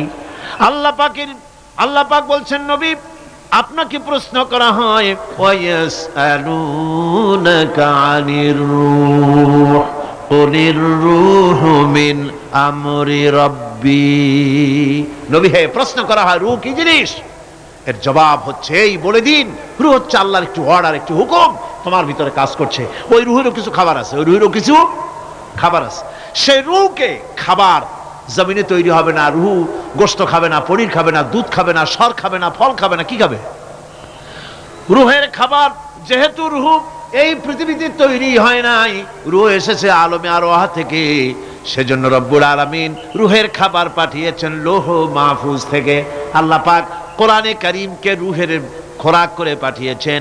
রুহকে যদি বাঁচাতে চান তাহলে তার একমাত্র খাদ্য হতেছে তেলাওয়াতে কোরআন। তেলাওয়াতে কোরআন যত তেলাওয়াত করবেন ততই মজা লাগবে। সুবহানাল্লাহ, কোন সুবহানাল্লাহ। একটু হারাম শরীফ থেকে বেলায় আসেন। টাকা পয়সা যাদের আছে তাদের বলছি, পয়সা কড়ি যাদের আছে সিঙ্গাপুর বেড়ায়। আরে সিঙ্গাপুর বেড়ায় করবা কি? মার্কেটিং ছাড়া আর কিছুই নাই। সিঙ্গাপুর, ব্যাংকক, হংকং এই সমস্ত জায়গায় ঘুরে টুরে আসে খুব দেখে আসছে। টাকা নষ্ট করে লাভ নাই, বরং পয়সা কড়ি যদি আল্লাহ দিয়ে থাকেন হস্ত করবেনি। পয়সা কড়ি বেশি থাকলে রমজান মুবারকে ওমরা করে এসেন। রাসূল করিম সাল্লাল্লাহু আলাইহি ওয়াসাল্লাম বলেছেন, যে ব্যক্তি রমজান মুবারকে ওমরা করলো সেজন্য আমার সাথে হজ আদায় করলো। কেন বলছি? এই জন্য বললাম, আল্লাহ পাক আমাকে কয়েকবার নসিব করেছেন। সেখানে যখন রমজান মুবারকে যখন তেলাওয়াত হতে থাকে তারাবিহের ভেতরে, মনে হচ্ছে যেন আকাশ থেকে ওহী নাজিল হতেছে। মানুষের চোখের পানি, নাকের পানি একাকার হয়ে যায় হারাম শরীফের ভিতরে। সেখানে তো মুনাজাত সারা বছর মুনাজাত হয় না, মুনাজাত হয় রমজান মুবারকে বেতেরের নামাজের ভিতরে। বেতেরের নামাজের ভিতরে ইমাম সাহেব হাত তুলে মুনাজাত করেন। অন্তত 8 থেকে 10 লক্ষ মানুষ হজের মৌসুমের মতো কামতে কামতে পাগল হয়ে যায়। কোরআন কি মজা! কোরআন হচ্ছে রুহের খাবার।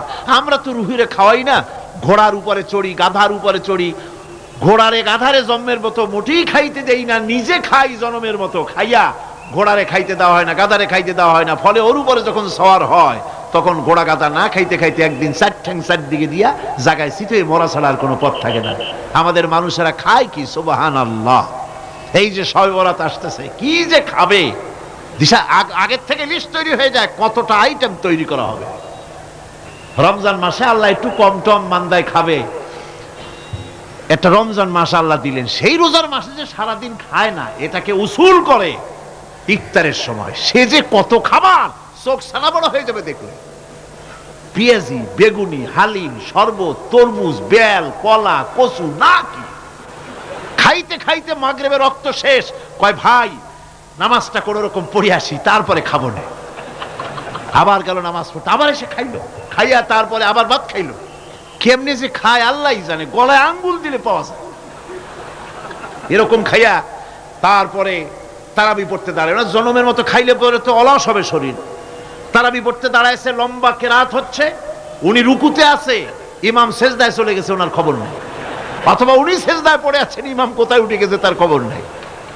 সুবহানাল্লাহ। সুতরাং নিজে খাইয়া পেটটারে দুম্বার মতো সাইজ বানাইয়া কোনো লাভ নাই। পেট বড় বানাবেন না, সিনা বড় বানান। সিনা বড় বানান, সিনার ভিতরে কোরআন ধারণ করেন, মজা পাবেন। এই আল্লাহ রাব্বুল আলামিন এত বড় নিয়ামত, এই কোরআন, এর থেকে বড় নিয়ামত পৃথিবীতে আর নাই। শ্রেষ্ঠ নিয়ামত, এর থেকে বড় নিয়ামত আছে ভাই? এই শ্রেষ্ঠ নিয়ামতকে পড়তে শিখুন, বুঝতে শিখুন, হেদায়েতের সবের মধ্যে আছে। সুতরাং আল্লাহ রাব্বুল আলামিন মনুষ্যত্বকে, আত্মাকে বিকাশ করার জন্য কোরআনে কারীম দিয়েছিলেন। মানুষ এই জ্ঞান দিয়ে আবিষ্কারের পিছনে চলে গেল। হ্যাঁ, আবিষ্কার দরকার আছে, মোটেই আমি এটাকে অস্বীকার করি না, সব দরকার। কিন্তু সেই সাথে আল্লাহ পাকের সাথে যে সম্পর্কটা থাকা দরকার ছিল, সেই সম্পর্ক থেকে মানুষ নিজেকে বিচ্ছিন্ন করেছে।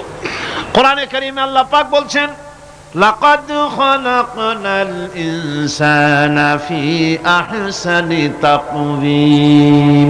সব থেকে সুন্দর করে বানিয়েছি কারে? মানুষ। চিল্লা এখন কারে? মানুষ হলো সবচাইতে সুন্দর, সবচাইতে সুন্দর সৃষ্টি আমার। ওগুলা, এই মানুষগুলি হচ্ছে আশরাফুল মখলুকাত। মানুষ কি মখলুকাত? সৃষ্টির সেরা। আপনারা সৃষ্টির সেরা হইলেন কি দিয়া? আপনারা কি বাঘের মতো দৌড়াতে পারেন? বল্লার মতো হুল ফুটাইতে পারেন? কুত্তার মতো কামড়াইতে পারেন? হাতির মতো শক্তি আছে? গরিলার মতো শক্তি আছে? মাছের মতো সাঁতরাইতে পারেন? সাপের মতো ক্রুদ্ধতা আছে? সিংহের মতো হিংস্রতা আছে? তো কিসের, কোন দিক থেকে আপনি আশরাফুল মখলুকাত হলেন? আশরাফুল মখলুকাত হয়েছেন জ্ঞানের কারণে। কিসের কারণে? সেই জ্ঞানটার জন্যই তো আপনি সৃষ্টির সেরা। এই সৃষ্টির সেরা মানুষ, সুন্দর মানুষ, এই মানুষগুলি সুম্মা রাদাদনাহু ফি আসফালা সাফিলিন সুম্মা রাদাদনাহু আসফালা সাফিলিন।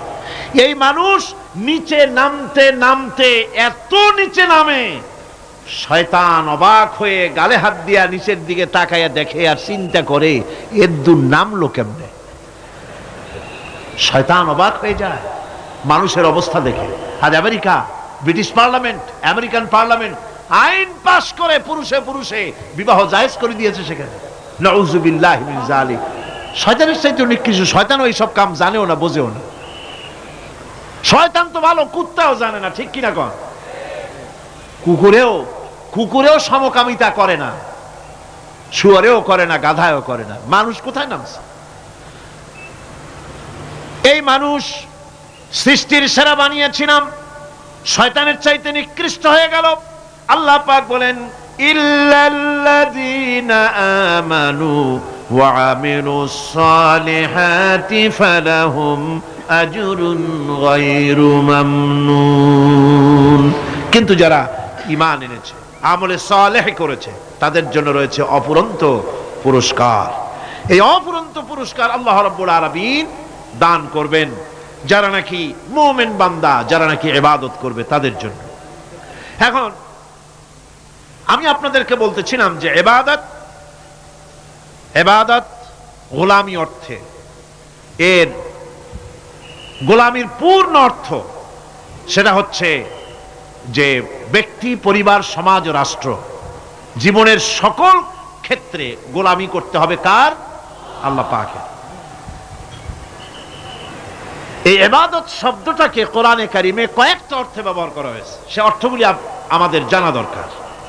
যেমন ইবাদত এবং দাসত্ব অর্থে আল্লাহ পাক বলছেন সুম্মা আরসালনা মূসা ওয়া আখাহু হারুনা বিআয়াতিনা ওয়া সুলতানিম মুবিন।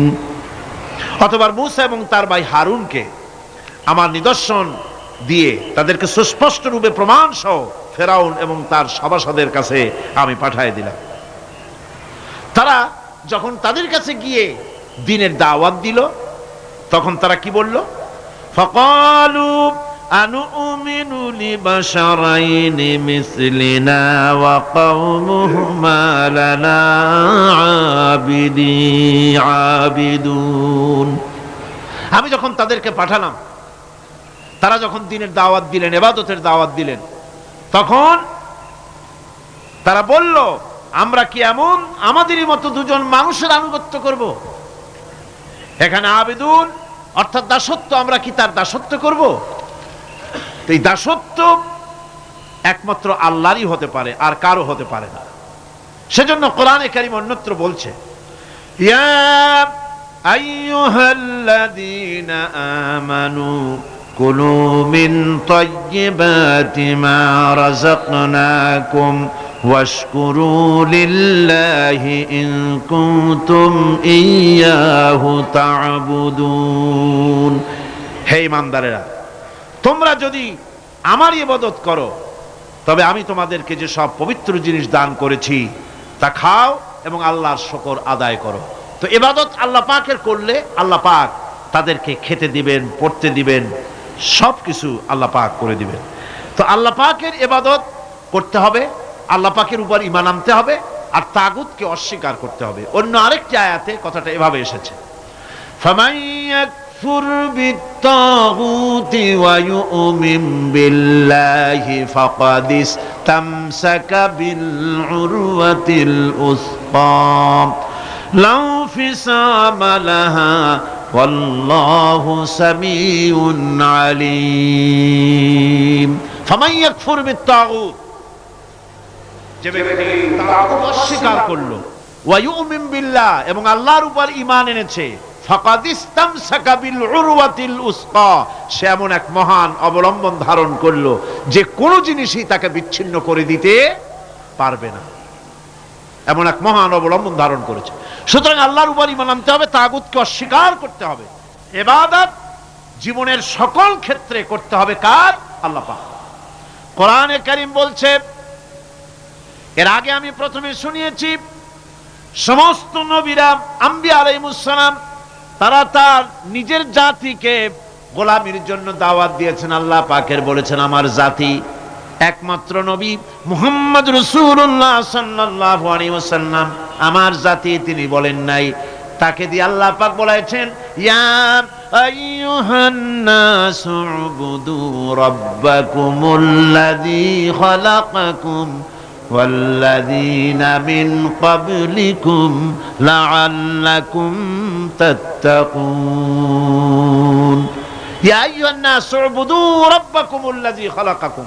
রাব্বাকুম উবুদু রাব্বাকুম আই আতিউ রাব্বাকুম।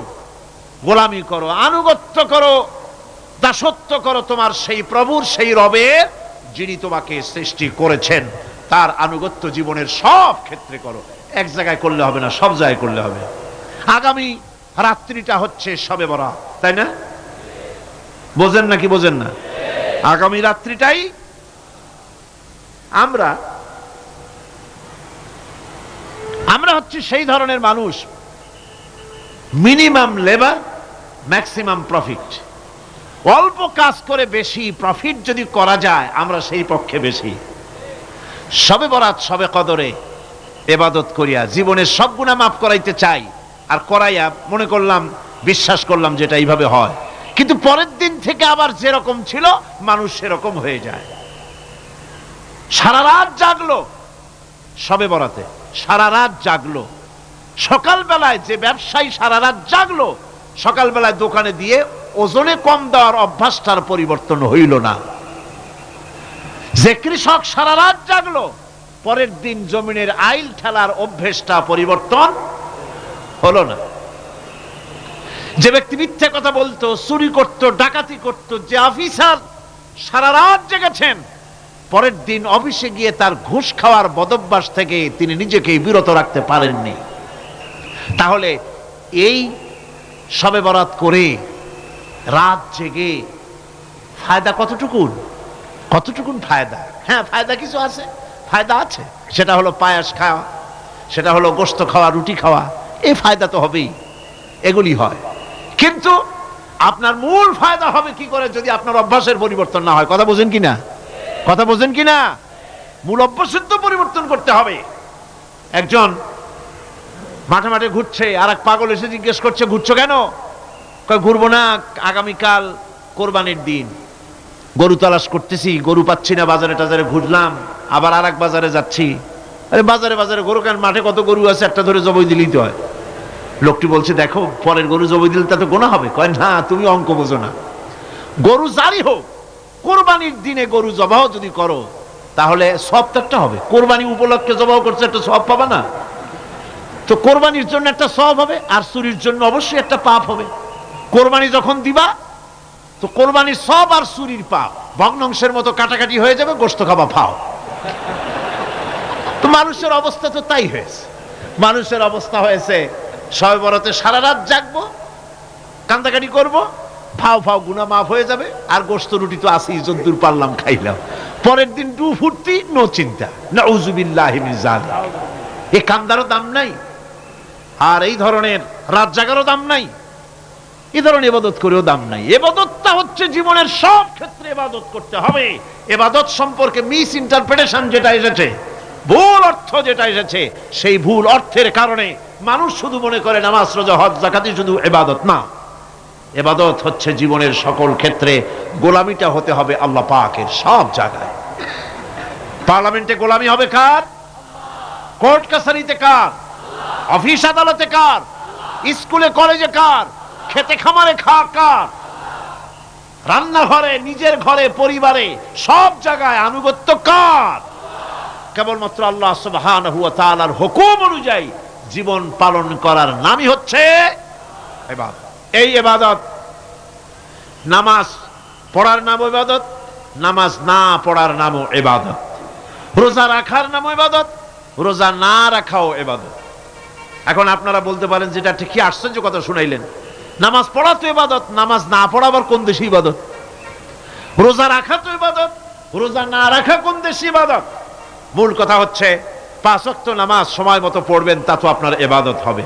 কিন্তু সূর্য উদয়ের সময় সূর্য ঠিক মাথার উপরে থাকার সময়, সূর্য ঠিক অস্তগামী হওয়ার সময় নামাজ পড়া জায়েজ নাই, সেজদা করা জায়েজ নাই, হারাম করা হয়েছে। সুতরাং এই 3 সময় নামাজ না পড়াটাই ইবাদত।